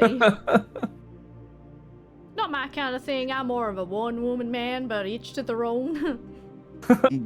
Here.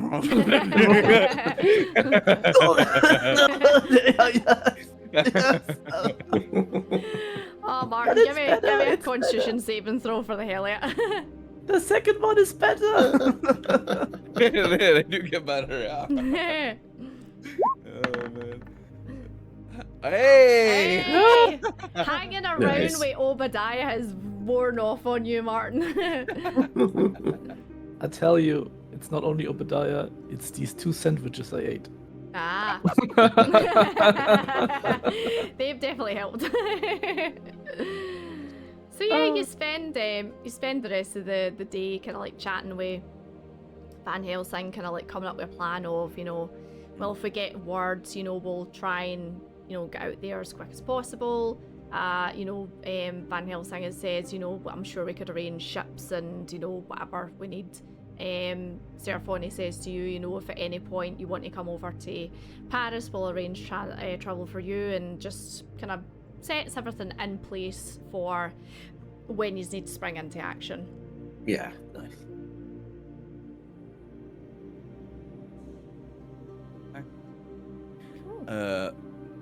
Wedding. You invited? Yeah, I received an invitation. Unfortunately, I had to politely decline. I'll be heading out of town. Okay. Right. Okay. Well, safe travels to you. And yeah, we'll hear from you soon. So yeah, you finish up your drinks and head up the stairs and head back to the mackerel. And Nice. Seraphon, you go and pick up your suit from Nyx, and fits to your T. It's as if it was made for you. You then go and pick up the cake from the curled lemon, and I've made a great job of it. It's kind of like a 3-tier, kind of like I was gonna say Christmas cake, wedding cake, with the buttercream icing, and one layer's like lemon, and it's different like kind of flavors all the way down. And yeah, you carefully take that back to the mackerel, and then just kind of like get yourselves prepared for tomorrow for the good wedding. Lovely. So yeah. Martin is eyeing the cake with big eyes. Oh. Now, Martin, don't you touch this cake. Even if you feel something damp at your side, Martin, and it's Philip drooling all down your leg. Oh no. I He's give him like- some sweets. Yeah, he's like. Oh, poor guy. So yeah, the next day comes and goes, and everyone's kind of like up and getting the mackerel all organised. Orla and Ophelia come over early, and they kind of like lock themselves away in a room and basically say, no one come and disturb us, because you're not allowed to see the dresses, you're not allowed to see our hair, all that kind of stuff. So they're primping and priming themselves all day by the sounds of it. And then kind of like late afternoon rolls round, and it's like something out of a gangster movie, the door swings open and in comes like Seraph Grimlord with the 2 bouncers and the other 2 bouncers, and like, the Dwagars there, like everyone comes in, and he's kind of like, and he's like, can I go inspect the place, make sure there's nobody here to cause trouble.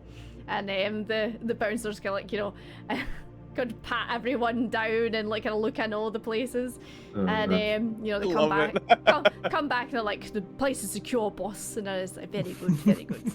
And you guys have been helping Hamitsu and everyone during the day to kind of set up the garden, and yeah, time rolls round to the big event. So yous all. Cake! Yeah, so you all go out into the garden, and Ambrose comes down. He's like, okay, everyone sit down, and there's been kind of like pews set up and everything, so you all take a seat. And then Andrew actually looks, he scrubs up well, he's got his hair all slicked back, he's got a nice wee kind of like suit on, and Seraph's there just in, the usual all black, but looks a bit more kind of polished, Hugh has his big kilt on, and the rest of the guests all take their place next to you three as well.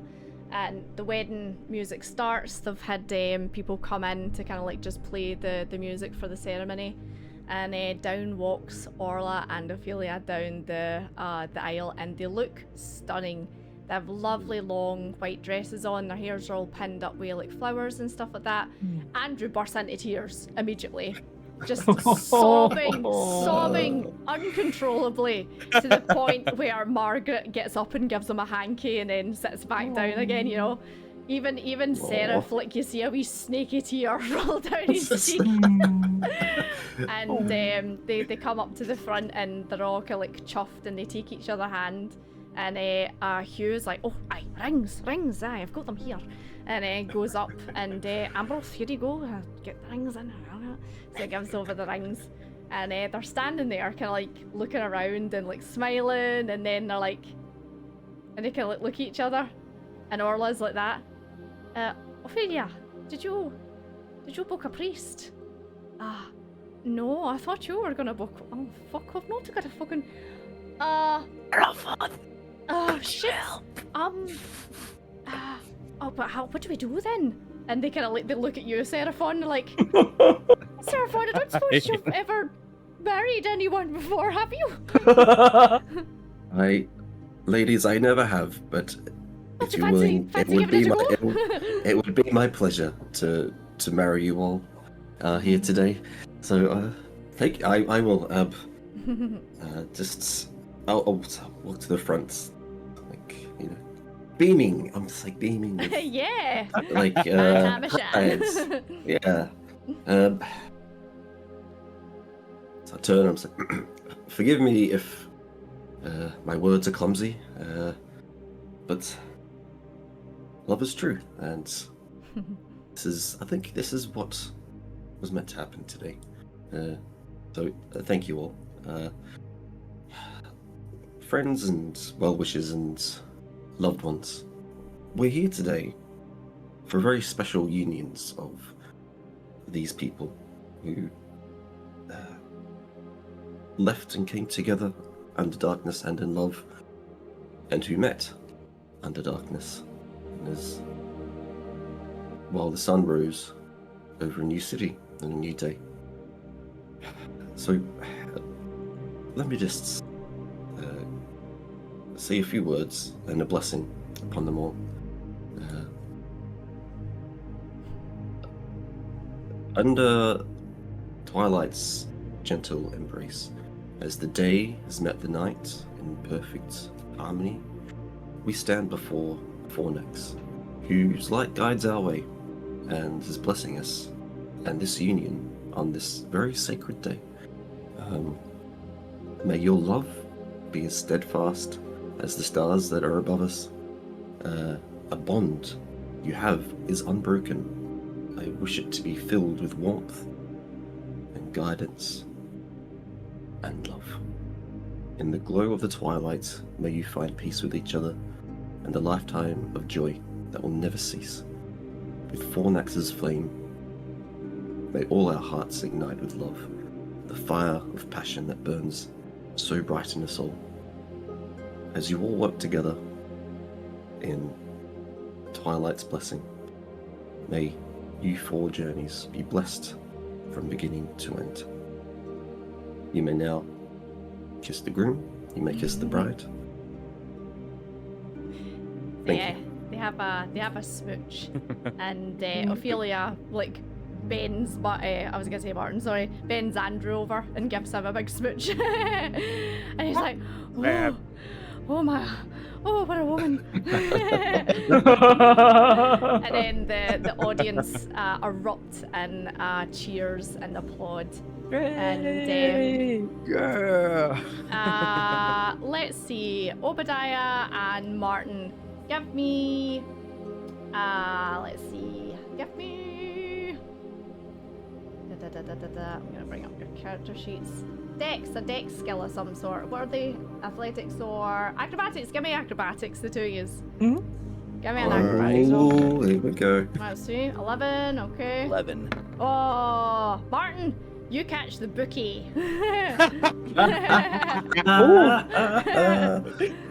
Oh shit. Hi. And there's a girl like a couple of rows back who kind of like gives you a wee wink. I'm love getting that. all blushed up. Like, I will cast guidance on Martin. So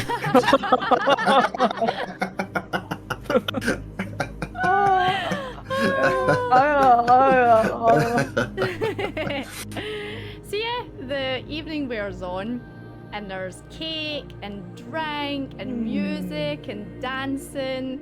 The four have their first dance together, and it's really nice and romantic. And then it's kind of like a ceilidh that breaks out. You know, it's very kind of traditional dancing.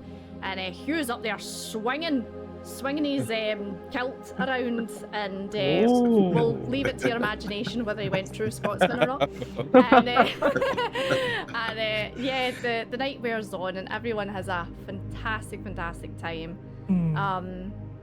The next day comes, and just like they said, they were gonna, Orla, Ophelia, Grimlord, and Andrew get their briefcases and go down to the dock and just pick a boat, any boat, and hop on it away for their honeymoon. And Martin, is it time? yeah. It was a pleasure with you guys. It was a really adventure, and I'm never going to forget it. And he's starting to tear up. Like, I'm not good at this. I'm sorry. Tell me why I'm tearing up IRL. That's fine, man. You know, I'll miss you, Mom. I'm going to miss you too, guys. And I'm giving Seraphon and Obadiah a big hug. A big hug from a small man. You know, there's something I wanted to say before we went to the ship, and I never had a chance to. I want to say it now, because it's, you know, I'm not going to see you for I don't know when. So I'll take out my notebook. I wrote this down. Fornax is our guardian of warmth and twilight, and as we part our ways, we entrust our farewells to your care. May your comfort guide us on our different paths until we meet again under your divine embrace. Watch all of us in our days to come, and we'll keep our hearts connected, even in distance. In your name, we say goodbye with hope and peace in our souls.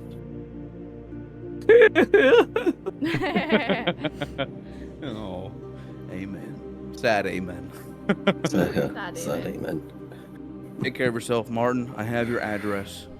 You have Reginald's. We'll ride, okay? At least once every other week or something. All right, little man. And Take care of your family.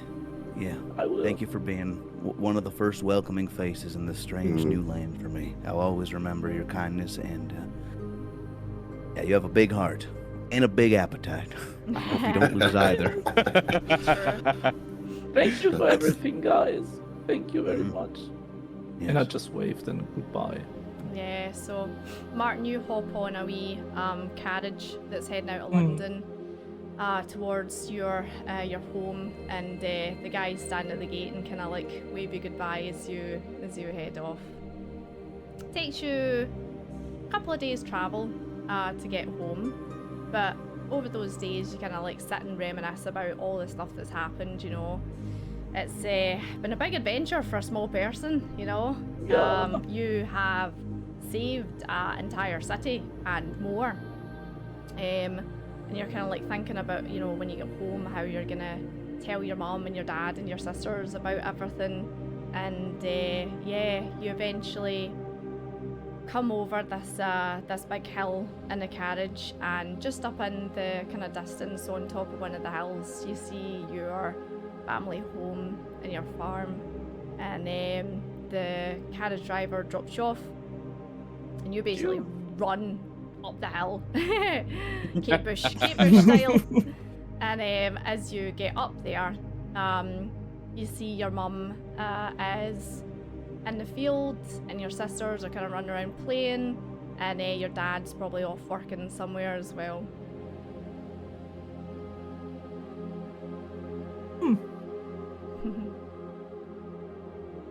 And yeah, that's where we leave Martin.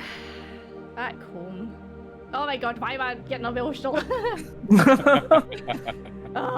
Right, okay. Hold on. So, Martin has been dropped off. Obadiah, you finish up your celebrations with the rest of the guys, pack up your bags, and like you say, you've hardly any belongings. It takes you like, like an hour maybe to just kind of like get your one bag and kind of pack in, whatever you have in your room, and then say to Seraphon, right, time to head to Diamond Lane or whatever it's called. Yep, Seraphon, it was a pleasure, my brother, and I really hope to see you again. And I know Fornax and Saloon will be looking over you, and I know that they'll be looking over me. And you always have I'll say you always have a place to stay at Reginald's place. I'll force him to keep you as a guest whenever you like, okay? Thank you. I appreciate it, and don't be a stranger.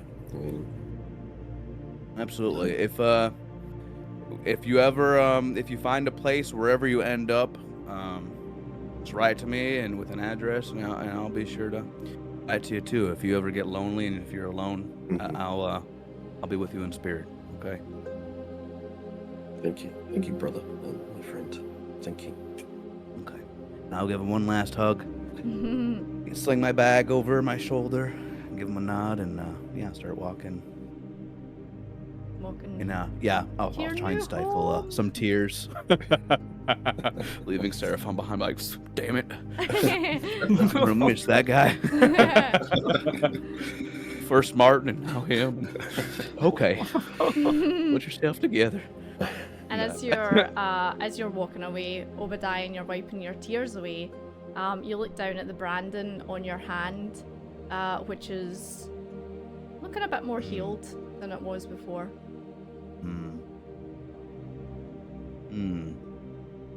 Fuck.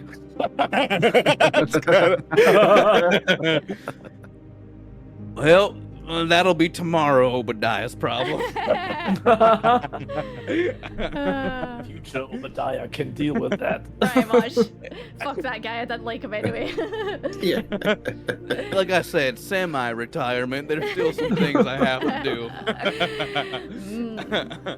And Obadiah, you walk off into the sunset, essentially, to spend time with your family.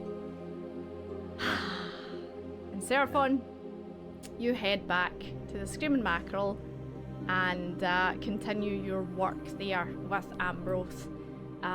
So you spend the next couple of weeks building up the bakery side of things, and the two of you agree that, we need to extend, the property a little.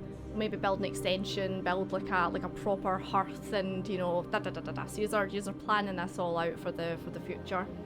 Yeah. And things go really slow and steady and really pleasant for the next couple of weeks, and it feels strange, having time to yourself for the first time in quite a while. But you enjoy the time that you have, and baking your bread, and the grand opening of the orphanage happens a couple of weeks later, and you make sure to pop round with some bread and some cakes and stuff like that as a celebration. Yeah. So I do that, and spend time, in the town. After baking, I'll make enough, to hand out to the poor and for the orphans and the children in the street, and spend time, I suppose, on my soapbox preaching. Offering where I kind of think about, starting my own, Twilight cleric group in London to set up here, because I can't face returning home. Really.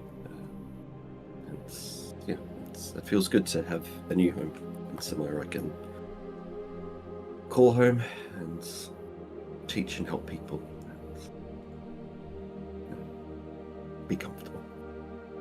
So, not only have you saved London, but you have thwarted the plans of a vampire who is powerful, and you have unintentionally grabbed the attention of some other people. Some other people from across the seas. Word has travelled far and wide of the three ingredients and how they took down this monstrous blood-red ship, saved London, saved the city, and brought justice to something that was otherworldly. The news has even travelled as far as the Dwarven Mountains to a tribe of dwarves who pride themselves on hunting such beasts. The news has even travelled as far as that has reached the ears of wandering nomads and people who don't have a place to call home, and people who are wanting to prove themselves and to to help, I suppose. So, Senor, would you like to introduce us to your new character? Oh, let's go. So, there's a firm knock on the door of the mackerel. Oh, no. Hold on. There's not a firm knock on the door of the mackerel. You're on a ship. Oh, I'm sorry. You are traveling from your You're right. home Sorry. My mistake. to London, and it is a choppy morning on the sea. You've stumbled out of your cavern, having been on the ship now for a couple of days, and your dwarven legs are not used to sea life. This is quite a shock for you. You're getting there though, slowly but surely. And would you like to tell us a little bit about your character, what we see? So, I'm going to play Balgrim, a mountain dwarf way from the Carpathian Mountains. And Balgrim has a really heavier muscular build, hardened by training and battles. He has bronze skins, and he wears a scale mail armor, which is really dent and needs some repairs, because he didn't give a two-piece shit about how his equipment's looking. And his hair is braided. His beard is loose, but it should need a groom a bit, like. And he has some amber-colored eyes, and he wears almost every time such a grim face. Like, smiling is for him like really a rare occasion. So he's standing on the docks and standing on the ship and looks like it's too bright. Yeah, this is quite a different experience for you, having lived most of your life in the mountains. And you heard of these three adventurers that have thwarted a vampire and the ship and everything. And you knew you'd have to get yourself over to London, but you weren't looking forward to the journey, unfortunately. And this damn ship is shaking all the time. So as you're standing there, complaining, grumbling, not having a great time, you see a skinny, bandaged individual running round the top deck. and you've kind of noticed the deckhands over the last couple of days, and the majority of them are like kind of human or like orc, half orc, that kind of thing, and they're strongly built for pulling the sails and the ropes and everything. However, you see this one deckhand try and grab a rope and try and pull it, and they're struggling and it's slipping out their hand, and they're panicking a little, and they're kind of like looking around to see if anyone has noticed them. And Sky, would you like to tell us a little bit about your character? Yes. I'm playing Soren Bloodveil, who's a halfling, very pale skin. He does look gaunt and emaciated, black shaggy hair, and he's wearing like simple brown clothing. And yeah, his arms kind of look like they're wrapped, and yeah, a little bit of wrappings, like bandage wrappings around like his neck, almost looks like a turtleneck. So yeah, we're all wrapped up. And yeah, I'm struggling. I do kind of like wide-eyed and like looking around, I guess. Okay, Bulgrim would go to him, mumbling under his beard some like, it's too bright, shaking too much.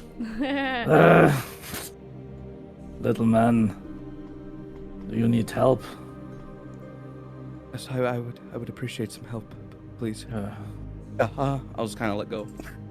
I'll back away. And I'm trying to help him with the sail, with the rope. Give me a strength check. So not acrobatics was the one that begins with an A for strength. Athletics. Thank you. I can never mind the name of athletics for some reason. It's okay. Athletics. Oh yeah, no problem.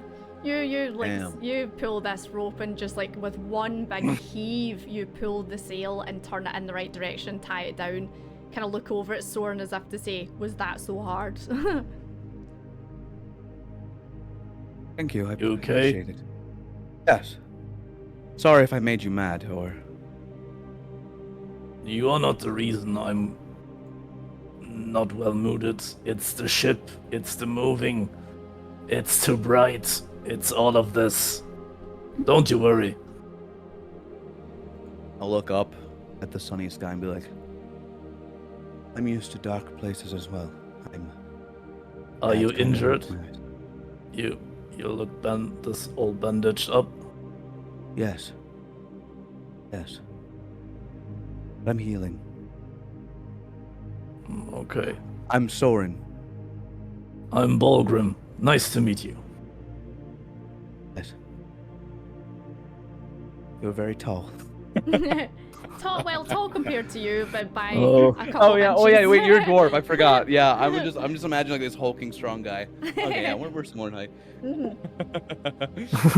I'd imagine Bulgrim's slightly taller than you, so you're like, Sure. oh. Yeah. So, do you know where I can get anything to drink here? No, I don't have any money myself. I got passage on the ship just to help out. So but actually I could sneak. I do know where the cook has a special stash. I could possibly sneak down there and get something for you. I give him my last silver coin. Yeah. Do that, please. My wealth has doubled.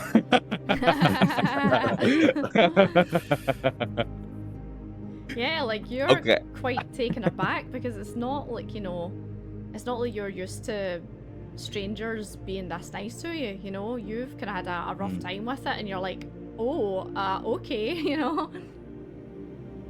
Yeah, tell you what, I'll be right back, and I'll see if I can get you a little. What's your drink of choice? Anything that makes me dizzy. Got it. All right. I will attempt to sneak down and maybe snag something for Balgrim. Yeah, give me a stealth check. Okay. Let's see. 26. Nice. Wow! Wow, nice. You move like a phantom. You're so small and like you've got like kind of small like you. Where you come from, you're quiet. Like you don't want to draw attention to yourself. So you have made it a habit of turning your feet into almost like kind of little cat feet, you know? So when you walk, it's very, very hard to hear you. It's very hard to detect you. And you slip downstairs into the kitchen and you see the cook with his back turned to you, just kind of like chopping away at something. And you just kind of go eeny, meeny, miny, mo and grab like a big bottle of something that looks strong and take it back upstairs. I will slip beside Balgrim like a ghost. Yeah, Balgrim, you turn round, suddenly he's there. I'm just looking at you like wide-eyed, like.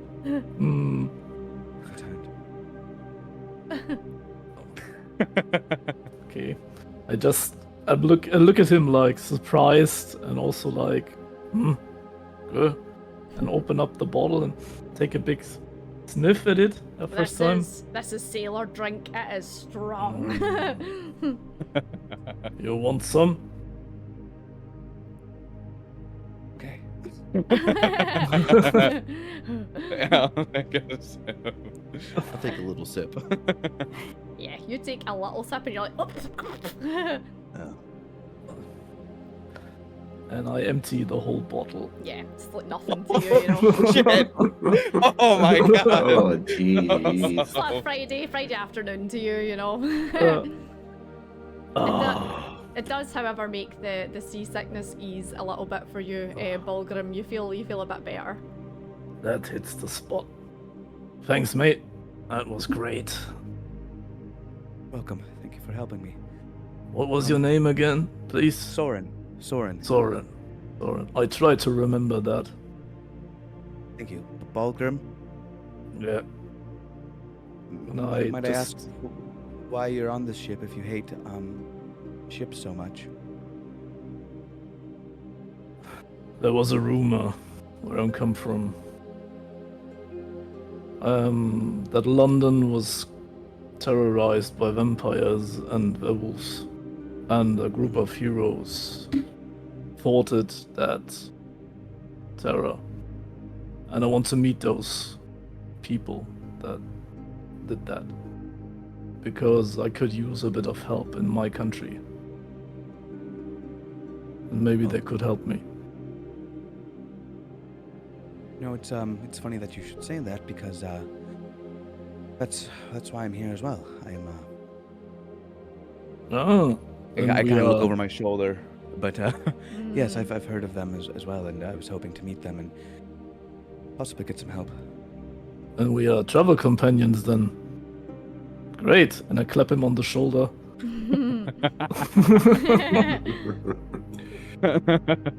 Yeah, it takes me aback. It scares me. I didn't know you were gonna touch me. Yeah. And Balgrim, you take note of how kind of like jumpy Soren is a little bit. I try to keep that in mind, like. But yeah, Balgrim, you'd have heard that the people responsible for getting rid of the ship and everything in London were like named the 3 ingredients.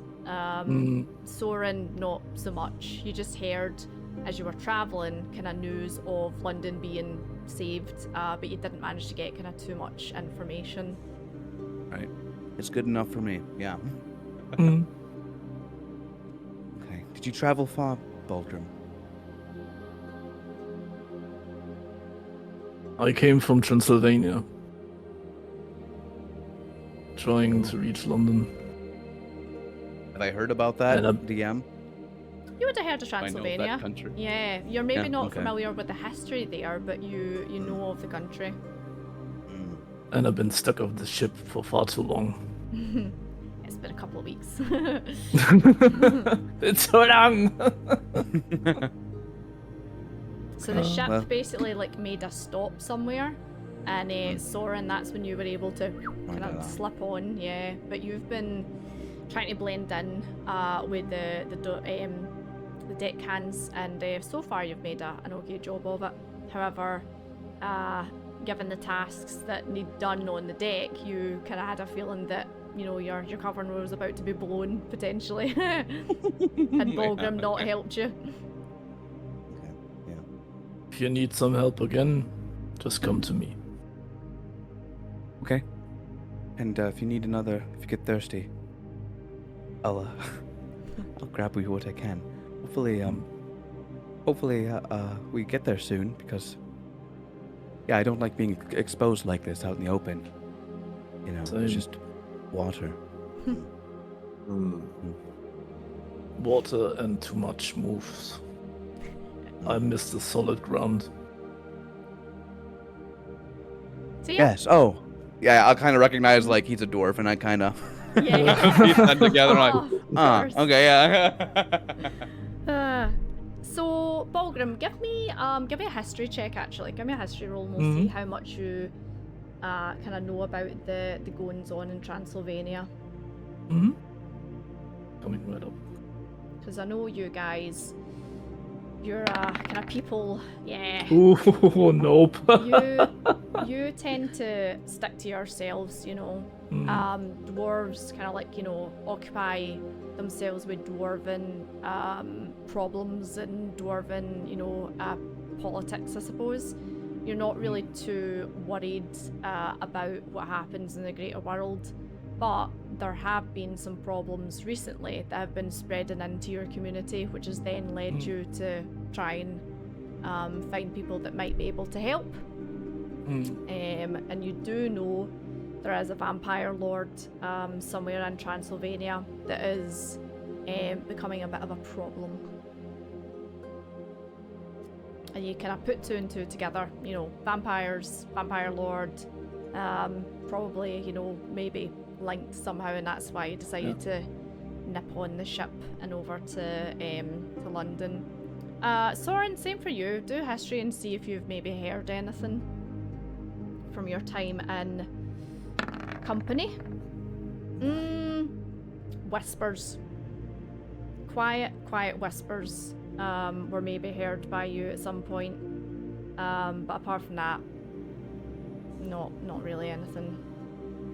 Also, you're still rolling on your Obadiah sheet, I think. Oh, was I? Yeah, I think it says. No. I will change that. It is. There we go. I was using Soren's sheet, but my tag says Obadiah, so I have to switch now. No worries. Yes. Cool.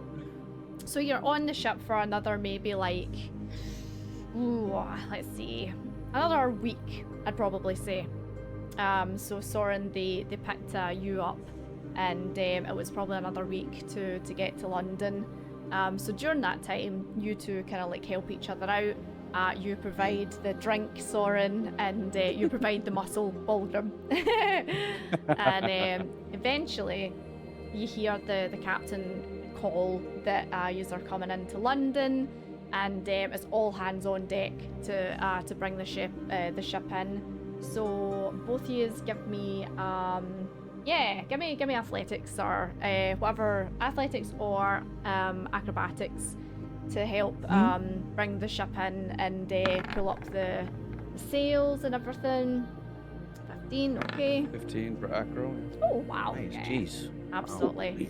So the two of yous managed to kind of like coordinate with the people on the ship and bring the sails up, and then when it's time to put the anchor down, Balgrim, you help with the big kind of like wheel that you need to spin to lower the anchor. And slowly but surely, the ship comes into London dock, and the dock is massive. It's extended greatly. The dock itself is like a kind of wooden platform that's been built up on top of the beach, and you've got the kind of like the sorting area where you see people bringing fish and goods and stuff like that. There's the kind of the small office off into the distance, and then you've got the kind of more working dock area over to the other side. And you step off the ship, and Balgrim, Feels good to be on solid land again. Finally. Give a big sigh of relief. And yeah, you have a kind of like a look round and what'd you like to do? I'm trying to remember if there's a necessary like that you have to somehow register that you are here and that you have this weapon or stuff. As Balgrim tries to remember if this is necessary or if you just can leave the harbor. So you kind of have a look around, and when you are coming off the ship, you look at the dock, and to get off the dock, there's this kind of like long strip that you have to walk down, and then there's like a couple of stairs at the end. But before you get off, you see the workers that were on the ship stop at this wee table and kind of like speak to somebody, and then kind of like go down. So you assume that might be like a, like a, what are you here for? How long are you gonna be here for? That kind of thing, It doesn't look as if it's like, like guards and stuff like that. Okay. Sorry, little man, you wanted to say something? Oh, did you hear about where the people might be at, or get the start from? No, I think we have to ask around to find them. Okay, that's fine. But maybe we can get some answers over there. And I point in the direction where the table is, and this guy is sitting there, and the workers talking to them. I grabbed the maul, the big maul I have. Massive Put it maul. over the shoulder. And yeah, let's go there. Okay. Yeah, I'll follow him. You grab your belongings and you walk down the dock, and it's just a kind of small table. There's a guy sitting behind it. He's got some paperwork. Kind of like older gentleman. What you do notice about him though is he seems to have a metallic hand, and that's the one he's writing with. And he looks at the two of you and he's like, right, okay, welcome to London Dock. Names, please? I'm Balgrim. Balgrim, right, okay. Hello, Soren. Soren, good to see you, son. Business or pleasure, boys? Business. Business, right. Business, right. Alright then, are you attending anything? Are you going to be back on any ships, like in the next couple of days? Maybe back on the ship. And he looks very discomforting saying that. And he knows that look of this person's not a sea man. but maybe you can help me too. I'm looking for the free ingredients. And as soon as you say that, it kind of like, shoots up and he's like, oh, 3 ingredients? Seems as if everyone's coming to see them nowadays. Yeah, I mean, I hate to tell you this, lads, but there's only one of them still here. One of them's went into retirement, or semi-retirement, he says. And okay. The other ones went home. Went home? Okay. But Seraphon's still around. He's a big lad, big dragonborn, can't miss him. This time of day. Follow your nose and you'll find him, lads. Oh, alright. Okay. And he kind of like chuckles to himself when he says that. So, Soren, let's get going. Yeah. Okay. Yeah. Thank you, sir. Bye. So yeah, you head down onto the dock and pass by all the workers. Soren, you have to like duck out the way as people don't see you, and they've got like big baskets and stuff like that. And yeah, you come to the bottom of the hill, make your way up, and as soon as you get to the top of this hill, you just can smell something good. Something warm, something bready.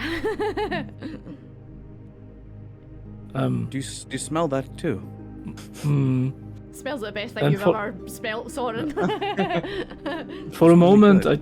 I take a deep breath, and for a Mm. moment, it's not like it looks more like a snarl, like an animal would do to take some air. Mhm. Mm. And I try to discern where this is, where I have to go. Yeah, give me perception. So since I have heightened senses because of the class, I get Uh-huh. advantage on wisdom, rely on hearing and smell. Yeah. So Oh, let's go! I'm so excited. Oh, nice. Mm.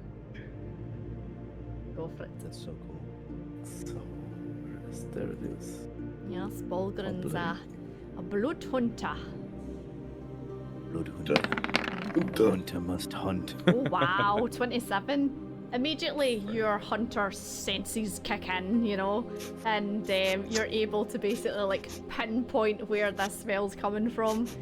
And you look down the kind of right hand side of the hill, and there's this kind of path, and it's a kind of small building at the other end, and you see this kind of like smoke kind of coming from the top of the building.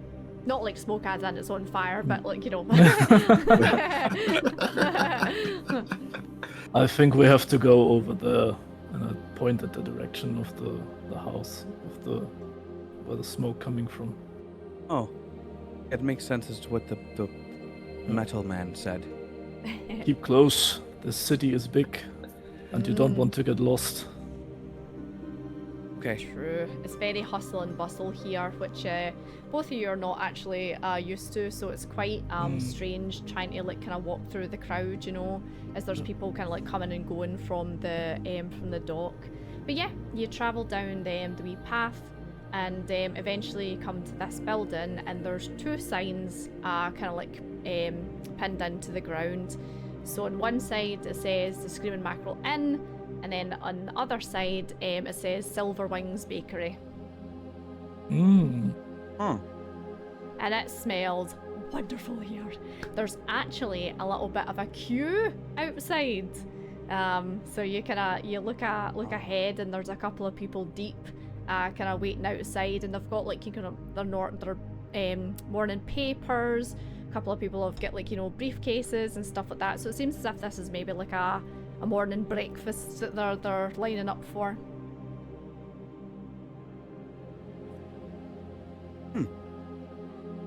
Seems quite popular.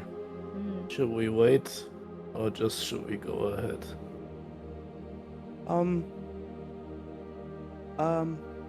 What do you think, brother? And I look at the empty space besides me. What do you think? Should we go, or should we stay? I will look to the empty space. Give me perception.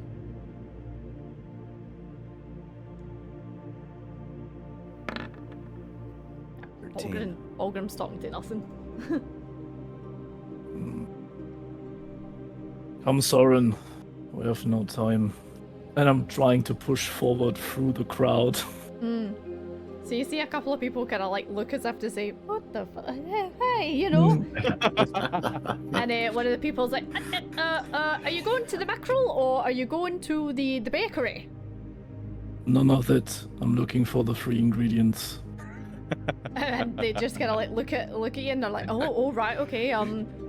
Is it rude?" You know? You can have your bread or your mackerel. I'm not interested in that yet. So they kind of like, they give you a bit of a kind of like a strange look, and they're like, right. But yeah, you go past the line and head for the door at the front. Yeah. And I knock politely. And you hear inside it's pretty busy, and you just hear a voice going, "It's open! Come on in!" Try to hold the door open for Soren. Yeah. Wait, is this the bakery door? Is it like the small door that It's the small door that you guys are kind of like just the right height for. Yeah. Oh. Okay, yeah. So even being like a little halfling, I'm gonna Yeah. kind of crouch down and like walk. Squat. So, Seraphon, you're inside, but you're at the bakery side of things, Yep. and you just hear the bell. Ding, ding, ding, ding, ding, ding.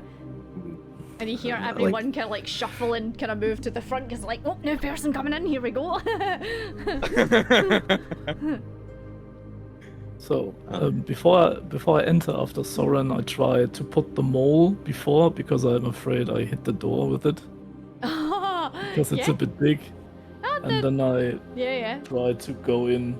Yeah, and the bell ding, ding, ding, ding, goes again.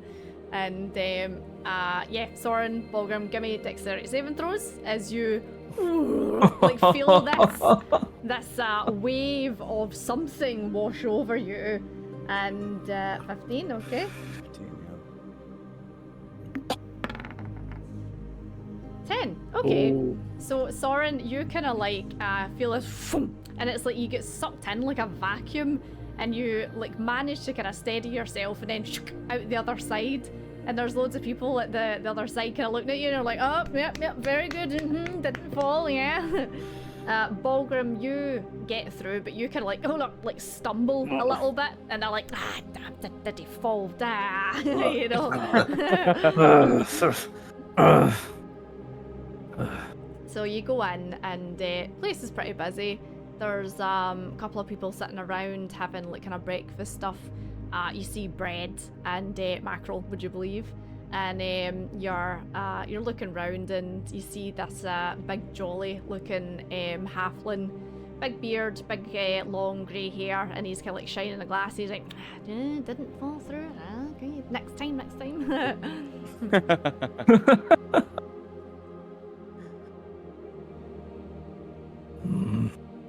That guy baking the bread. It might be him. The halfling? Or wait, what's Ambro thinking? Is he halfling or a dwarf? I forget. Halflings, oh sorry, he's a dwarf, sorry, yeah. Sorry. Okay, yeah, so I'll point to the dwarf and be like, man with the bread. That might be him. I go to Ambroth Mm-hmm. and It kind of like looks you up and down. he's not seen a grizzled, a dwarf quite as grizzled as you before. are you one of the 3 ingredients? Oh, me? No, I work with the 3 ingredients. Well, one of them anyway. Where can I find them? Seraphon! We've got an admirer! It won't be a minute, just tidying up some bread here. Hold on. It won't be a minute, he's tidying up some bread there. I have a minute. That's okay. Just, you want a drink? You want something to eat while you wait? Let's see, 6 and 12. Oh, 12 o'clock, you're just in time for lunch. I have no money to pay you, so I will just wait. Oh, right, okay. What about yourself? And he kind of like looks at you, Soren. Can I have just a glass of water, please? I'm not hungry. Oh, okay, yeah, no problem, lad. And he goes and gets you a wee glass of water. Are you sure you don't want anything? No, thank you. Yeah, I kind of look at a lot of people around me kind of eating. Mm-hmm. Yeah. Yeah, I look a little queasy and uncomfortable at it. It's like, all right, okay. Yeah, just have a little seat. Seraphon will be out in a minute. Okay. I reach into my backpack and I'm holding a really moldy bread to Soren. Oh. It's not much, but if you're hungry. I have rations myself still. Yeah, you kind of see like some big like pack slung on over my back. So, I'm good. I'll eat later. Thank you. So Seraphon, you Yeah. come out, and Ambrose kind of like points over to the table where they two are sitting, and you make your way over and you see a dwarf holding the moldiest bread you've ever seen in your life out to this little halfling, and the halfling's kind of like covering his mouth, trying not to be sick. Just like scowl, just like Yeah, you're like give me this. disgusting. Snatch that. I was like turn my heels, march back to the kitchen, and I was like I'll bring out a loaf of bread and I sit down. And, Yeah, wow. you two are sitting and you just feel this like boom as this like pure white dragonborn sits beside you. Well, you wanted to see me. Are you one of the 3 ingredients? I am. Although, Yep, sorry. I didn't want to interrupt you. that's fine. You carry on. How can I help? I heard of your success. That you thwarted some kind of vampire and werewolf Yes. plot that was going on here in London. Actually, Yes. we have some problems to where I come from. Oh. And I wanted to... He just swallows. Ask if you can lend your blade and your weapon to my country. Well, it's... Where are you from? Whoa. First, Bipedal. my friends, I don't know your names, where you're from, your purpose. First, let us break bread. Break the bread. Into 3. This is how we start. Yes? Okay. Now, I'm Balgrim. I'm from Transylvania. and I was like, look up and say, Mm. Transylvania. Yeah. Because since Obadiah's retirement and Martin's going back to his home, you've been corresponding with Van Helsing, Seraphon, who told you would keep you up to date. And he's back in Paris and he's sent you letters to say we think, we're not too sure, but we think the source of this is potentially coming from Transylvania. And you have a vampire problem in Transylvania. Yes. For a long time, but it's increasing. And thing is, there might be a mighty vampire lord there that's, trying to rock up some problems. And we can't, it's not possible to handle that alone, so... Do you know this creature's name? No. I tried to interrogate one of their kind, but had no success with it. Maybe Amma was a bit too less patient, you can say. Yes, I understand. Well, this is very interesting. And you, young man, Yes. what brings you here? I'm Soren. Sorry. I don't have a home. I travel. Hmm. But I did study at a monastery for a few years. Ah. Just want to learn to protect myself. As you've protected people here, especially against undead and spirits and things like that. I think you can help me. But I'm, wherever you go, I'm willing to follow and learn. I met Bolgrim on the ship, and we both wanted to meet you to get assistance. Well, the trouble so far with your plights and your tales, this already takes bravery and courage. Bolgrim, Soren, you two are the ingredients I've been looking for. Oh, Here we go okay. again. Ah, shit.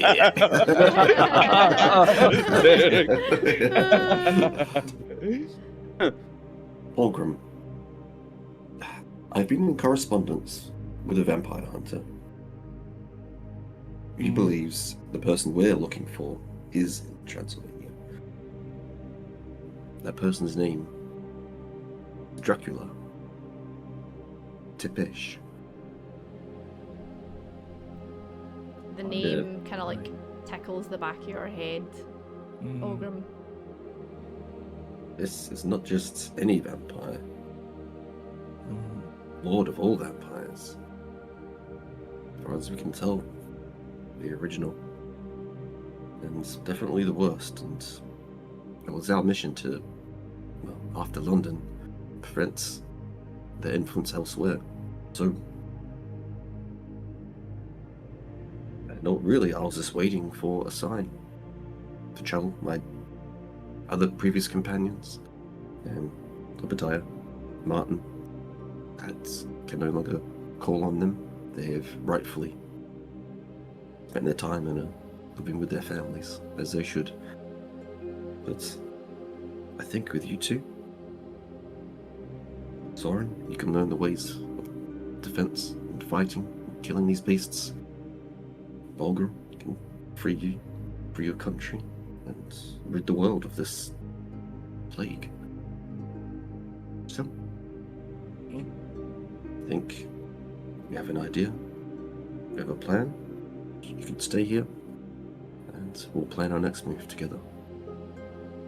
This is Sounds good. a great day. Fornax has blessed us. You two have never heard of Fornax before. Yeah. Huh. No. I'll look to Balg and be like, that was easy. You were right to cut in line. You cut the line? Yes. As I said, sometimes Yes. sometimes my patience is running very low. So, and since I'm not interested in bread or mackerel, I thought I don't steal from them, so they can still stay in line, and I go on with my business. Well, you'll have to check that patience, Bulger, but I try, but sometimes it's not very easy. you know, I once knew an old man, a gentleman. He changed, and I'm sure you can too. Mm. So, what have you got with you? I plop down 2 silver pieces. Oh. Unfortunately, That's all I I have have nothing lodging. Ambroth. These are my friends. Or- We'll get accommodation for them. You can take the costs out of my cut of the business, the profits. And I mean, the rooms are. I can also work.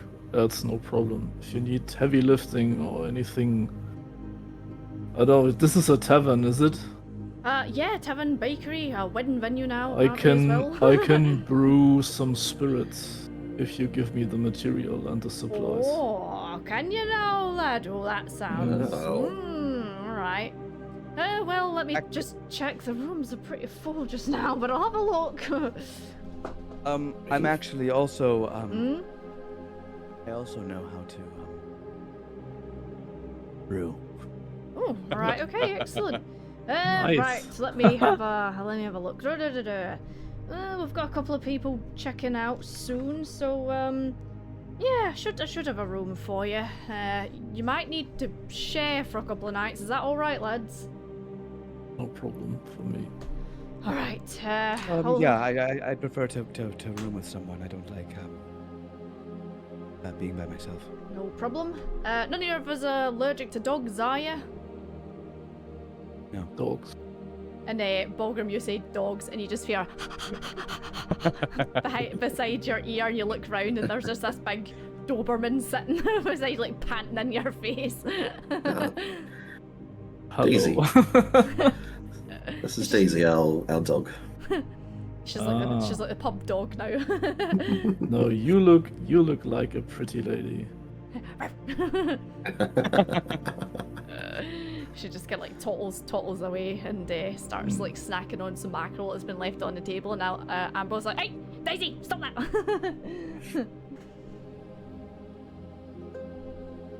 Thanks for the hospitality. Yeah, I mean, if there's no room, I could stay somewhere else. No, you stay with us, kid. Okay. It's fine. So yeah, Ambrose has he'll arrange a room for you, and he says you'll need to share a room for a couple of nights because Mackerel's busy now, like it's constantly booked out, and within a couple of days you'll have separate rooms if you are wanting separate rooms. If not, then you know you can continue to stay together. Okay. So yeah, you sit and you have a chat with Seraphon, and eventually Ambrose comes over and kind of gives you the key to your room. It's just one of the kind of the small rooms, you know, and he pulls in another bed and makes it up, and yeah, you have a couple of days together, getting to know each other. Balgrim, he definitely takes you up on your what do you call it? Your offer to make some dwarven beer, and it's nice and strong and sweet as well. Okay, so yeah, you have spent a couple of days together at this point, and you guys have like made the beer. That was a mixture between wine and beer. The beer, the beer and the spirits with Ambrose. And you get up one morning, and it's a lovely, lovely sunny day. Seraphon, you're already down the stairs. You're making bread. Soren, Balgrim, you wake up, and you're on opposite sides of the room. And Balgrim, I take it you're quite a heavy snorer. I think you're muted. Oh. What? What? Hello, it's me. It's Balgrim.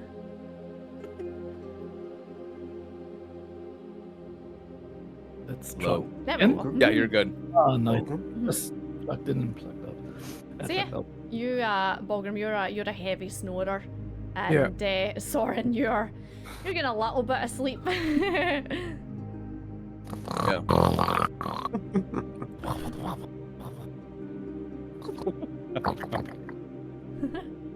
If you wake up, Soren will just be staring at you like in awe, like wide-eyed. Are you okay? Yes. How'd you sleep? Knack like a stone.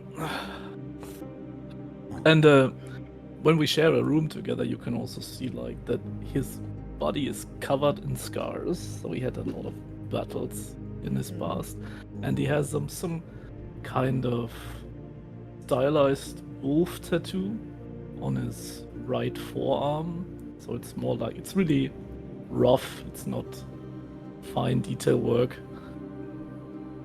Okay. Yeah, it looks like it was put in with a stone. Yeah.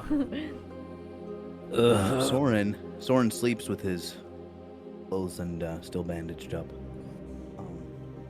Yeah, but every few days he does get a little dirty. Okay.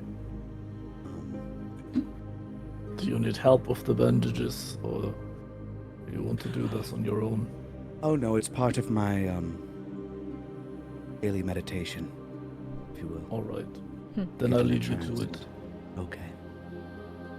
So yeah, Balgrim, you leave the room, and Soren, you go about changing your bandages, and because you're a halfling, and it's been a little while since a halfling's been kicking about the mackerel, Daisy's kind of like taken to you a little bit, so she doesn't quite like kind of sleep in the bed with you just yet, but she kind of like hangs round the bottom of the bed and kind of like looks at you in the morning and stuff like that, and starts wagging her tail when you start looking at her.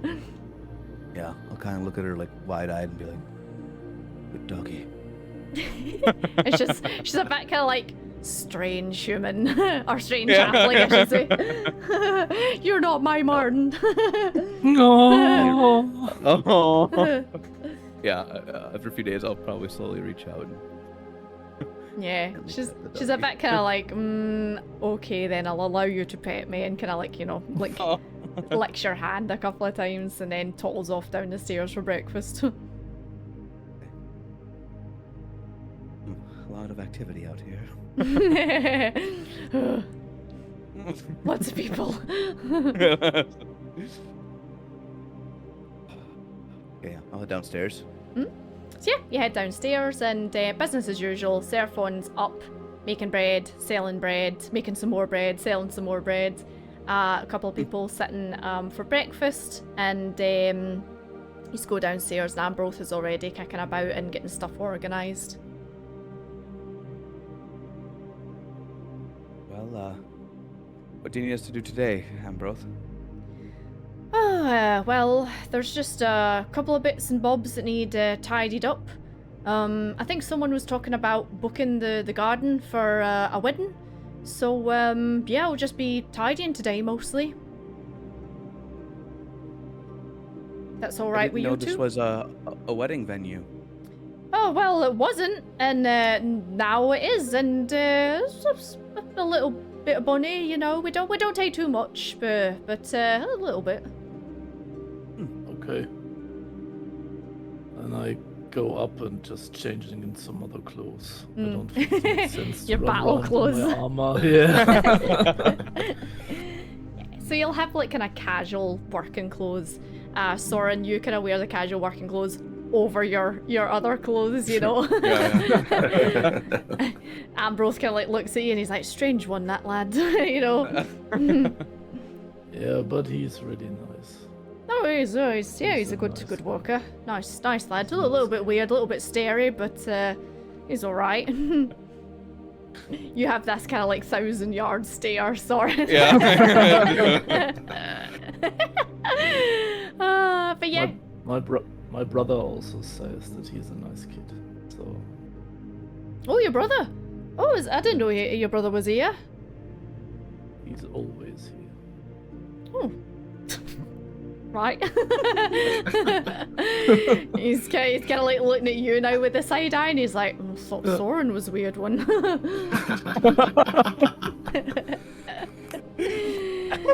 So yeah, you get to work, and morning kind of like comes and goes, passes. Seraphon, you come out and start helping the guys as well, in the garden, kind of prepping everything for the wedding.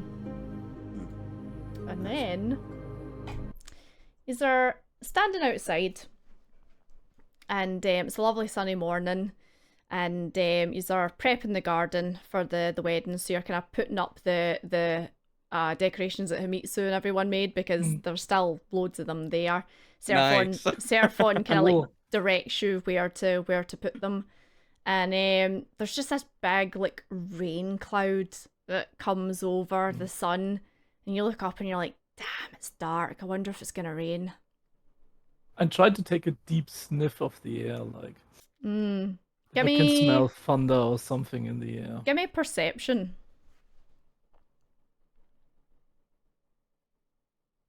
I like how Balgrim's always sniffing. I like it. Sneaky snoop. It's like a dog. Wind's howling. 13. So you're used to kind of like sensing, you know, rain, thunderstorms, lightning, storms, stuff like that.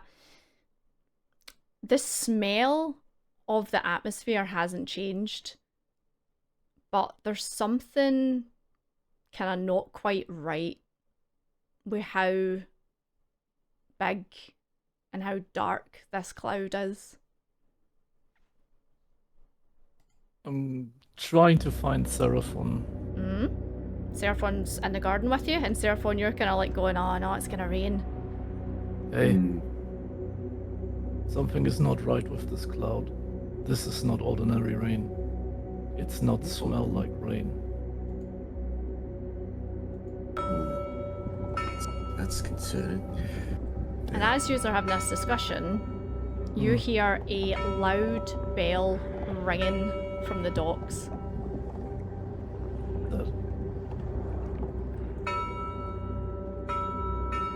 What does that bell mean? What does it mean? I've never heard it myself. So Ambrose comes running into the garden. He's like, you hear that as well, don't you? That's coming from the docks. Yes. What does that mean? Do you know? Oh, it means danger. It means something's gone wrong down there. To the docks, let's go. Right, let's come on. Should get yourselves down. Maybe Bolgren, you go get your gear on. I'm going to grab my hammer. I think that has everything I has to do, and then let's head off. Yeah, so you grab your stuff. Seraphon will say that you have your new weapon now. And you all head down to the dock. And as you approach the dock, you see that Dockmaster Daneth and all the dock hands are standing, looking out onto the ocean. And as you look out onto the ocean, it is pitch black. The sea has this kind of like dark, kind of like glimmer to it. The sun's disappeared behind these like really horrible black rain clouds. Just off in the distance is a red beam across the water. What's that red glow? It's not one of those damn ships. The vampire ships.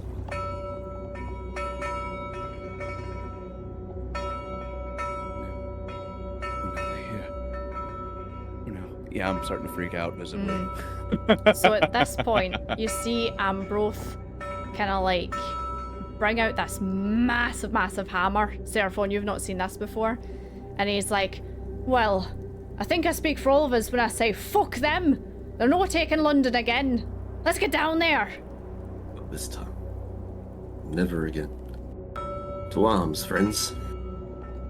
So yeah, you see Ambroth run down the embankment, and at this point, all the dock hands and everyone that was working there has grabbed whatever they can, like makeshift weapon wise, and Daneth is standing at the front of the dock, and he kind of like sees you, Seraphon, Soren, and like waves you over, and you get yourself up onto the dock. And as the bell kind of like thunders out, signaling danger, you hear crowds amass behind you as you look up the hill, and hundreds of people are running down the hill with pitchforks, kind of like makeshift torches. Some of the guards are rallying and sprinting down with swords and spears ready. Like, it looks like people are ready to fight and ready to defend themselves against this ship. Wow. So what would you like to do in preparation for this? Oh no.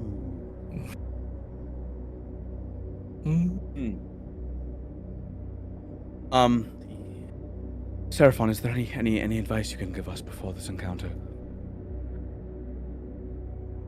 If you don't have any silver weapons, if you have anything at all, does there's any kind of light damage, think radiance. But the main thing is, if it's vampires, you need stakes, and you gotta hit them in the heart. Okay. Bolgrim, you've had I don't have experience. that. I don't. You've had experience with killing vampires. Soren, you've kind of like heard, roughly how to dispatch of vampires, but this is kind of all becoming a bit too real very quickly. I give Soren a wooden stake, one of my wooden stakes, and say, Okay. aim at the heart. Okay. Okay, I was gonna say I have none of that, but I have one of it now. Yeah, I'll stash it in my robe. Yeah. I would like to cut my hand, like with something, nail or something that lays down anywhere near. There's something you could find, yeah. Yeah, and then I'm trying to smear the blood at the hammer. And I give the hammer a little touch. And then suddenly you see a fizzle, like if it's starting to burn. Going to pull that out from my. I still have one of these left. You take this kit, so pass one of those, one of our silver smoke bombs. I have one lucky last. Nice. Soren, you take this. They don't like it. I'm Oh, gonna I spend. Yeah. So I get 6 necrotic damage. Excellent. Nice, nice, Ouch. nice. So yeah, as you are all standing talking, preparing yourselves, you see the dock has now been lined with guards and townsfolk, the dock hands, and everyone's kind of like psyching themselves up for this fight. As now you can see it as another one of those ships is coming towards the dock. You see the blood red sails.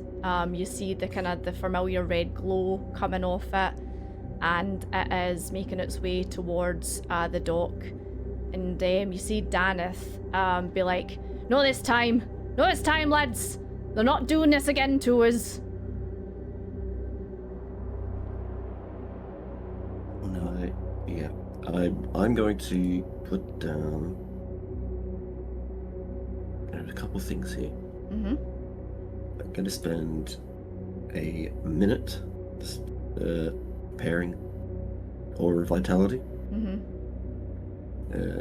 I'm going to put down Twilight Sanctuary. Mm-hmm. So let's get some temporary hit points. Nice. I'll do that in a minute. And I'm going to cast Aid on Bulgur and Soren. Mm-hmm. And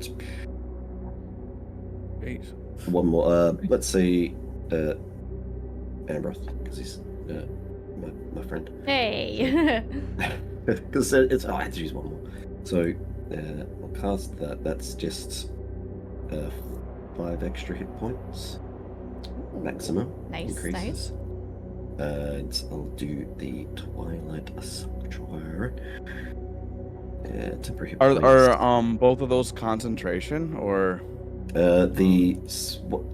So Aid is just a spell. Mm-hmm. And Twilight, sorry. What the hell's it called again?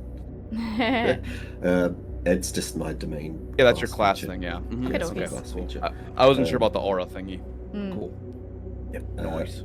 But the Aura of Vitality is, but I haven't cast it just yet. Oh, okay, okay. I might not need to. It's just Sure. so it's ready. So it's ready.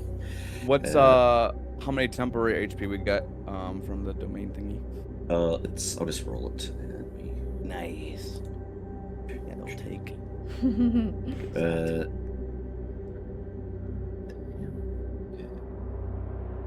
That's Ooh, 6. nice. You get 6 plus 11 hit points. 11 Yeah. times. Temporary. Woo-hoo, that's nice. Thanks a lot. Excellente. So yeah, 11. Okay. Pair, I'm going to look at Bulgrim and Seraphon and be like, I'm going to hide in the shadows and take him unawares. That's what I've Mm. been taught to do best. So you're And gonna then, find a hiding place, yeah? Yeah, I'm gonna try and like fade into the crowd and maybe hunker down behind a building or something, or in an alley. I'd say easily enough, yeah. Like you don't. I'm not even Okay. gonna make you roll for that because of the Sure. like the atmosphere that's around you just now. So yeah, Yeah. Seraphon, you do your kind of ritual stuff. Soren, you disappear into the crowd. I know Saren. Bulgrim, you kind of like prepare yourself for a fight. And just as you are kind of like wrapping up this, you see the ship start to kind of like slow its pace as if it's kind of like getting ready to land.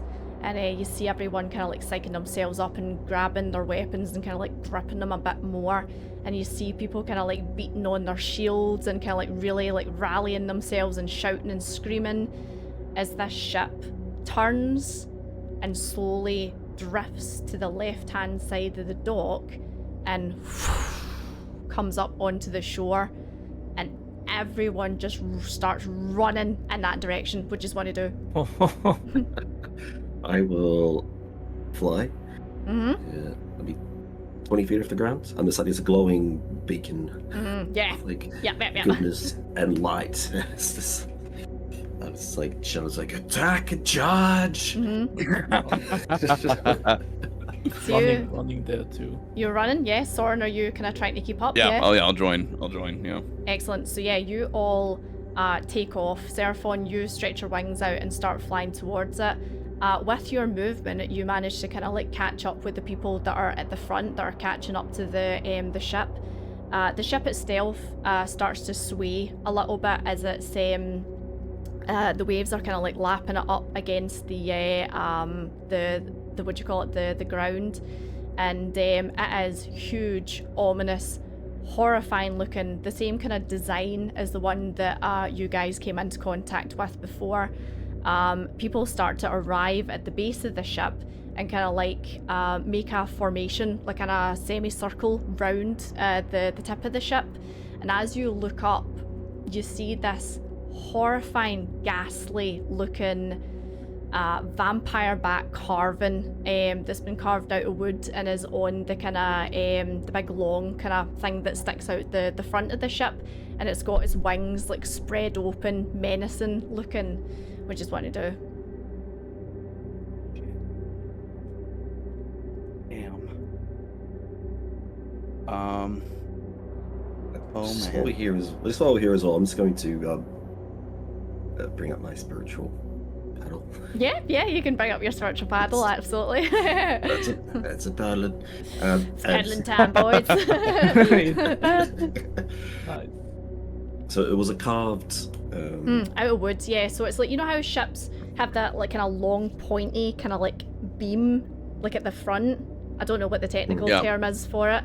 And underneath it, they sometimes have like the figurehead. Yeah. Sometimes they have like a mermaid carved under there or something. It's like a horrible, ghastly-looking vampire bat with like its wings spread out. It's like a gargoyle almost looking. Yeah. I'm saying like it's gonna cast like sacred flame at it. Yeah, absolutely. Nice. Destroy this foul woman. I mean, it's wood, so it's not gonna get a dex saving throw. So yeah, you cast the sacred flame, and it goes and goes like up in flame for a couple of seconds before it starts to just kind of cinder, and you see the embers kind of glow. So you've done some damage to the front of the ship at least. So you see people start to get kind of like impatient because they're like, you know, saying though they're gonna jump down and they're gonna maybe like bring out the cannons and stuff like that. So they're trying to decide whether they want to wait for something to jump down and attack it then, or whether they're gonna try and figure out how to get up onto the deck, onto the ship.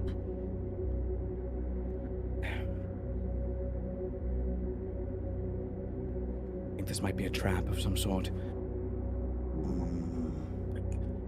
It's kind of like call to the crowd is like, friends, take up defensive positions. Groups of 10 each. Pickets out. Be prepared for something to come down, but do not go onto that ship. I will fly out further. Yeah, if you want. So you've got 47 feet. Oh yeah, you'd be able to fly up onto the deck, yeah. So onto it, just above it. Above, sorry, yeah. Yeah, just to get a view. So like say if I see anything moving on the deck. Give me a perception check. So you're kind of flying just above the sails just now, so it'll be to kind of see through the sails to see if you see anything. 14.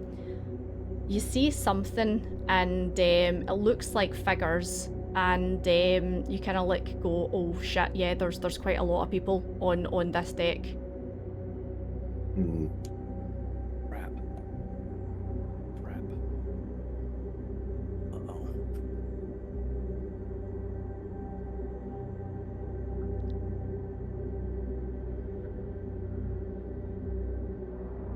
And I was gonna like shout to them. Okay. Like at them as like a warning. So it's like, you vampires who come to these shores yet again. We have destroyed your kind before. Turn back and leave, lest your fate be the same. Whoa. Give me another perception check to see if it's had any effect on them. 18. Give me a Constitution saving throw. Oh no. Oh no. Seraphon. You Once again, taking damage early. no. So your heart just drops into your stomach and you feel sick to your core as you kind of lose the will to continue to fly overhead and need to bring yourself down to the ground immediately.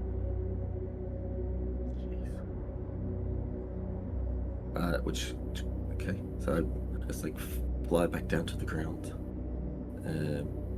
As you describe what you just witnessed on the deck of this ship, it's hundreds of men impaled from back to throat. There is no one living on this ship. There are hundreds and hundreds of dead people. Oh shit. Oh, Jesus. Oh my gosh.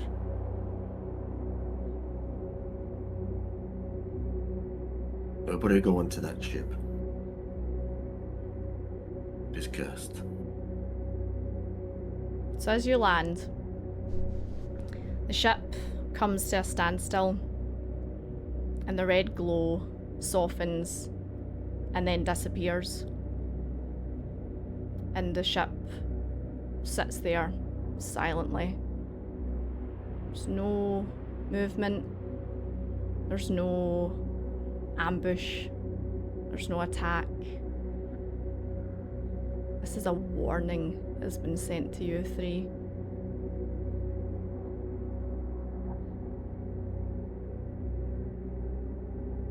Seraphon, you muster the courage to go back up and to see if there's anyone left alive up there. And as you land on the deck and walk through this forest of corpses, men impaled from spine to mouth, eyes wide open, blood pouring down. The deck itself is slick and thick with blood and guts. You get up to the helm, to the steering wheel, and there's a man upside down, crucified on the steering wheel, and carved on his stomach is the words BDT. No way. Oh.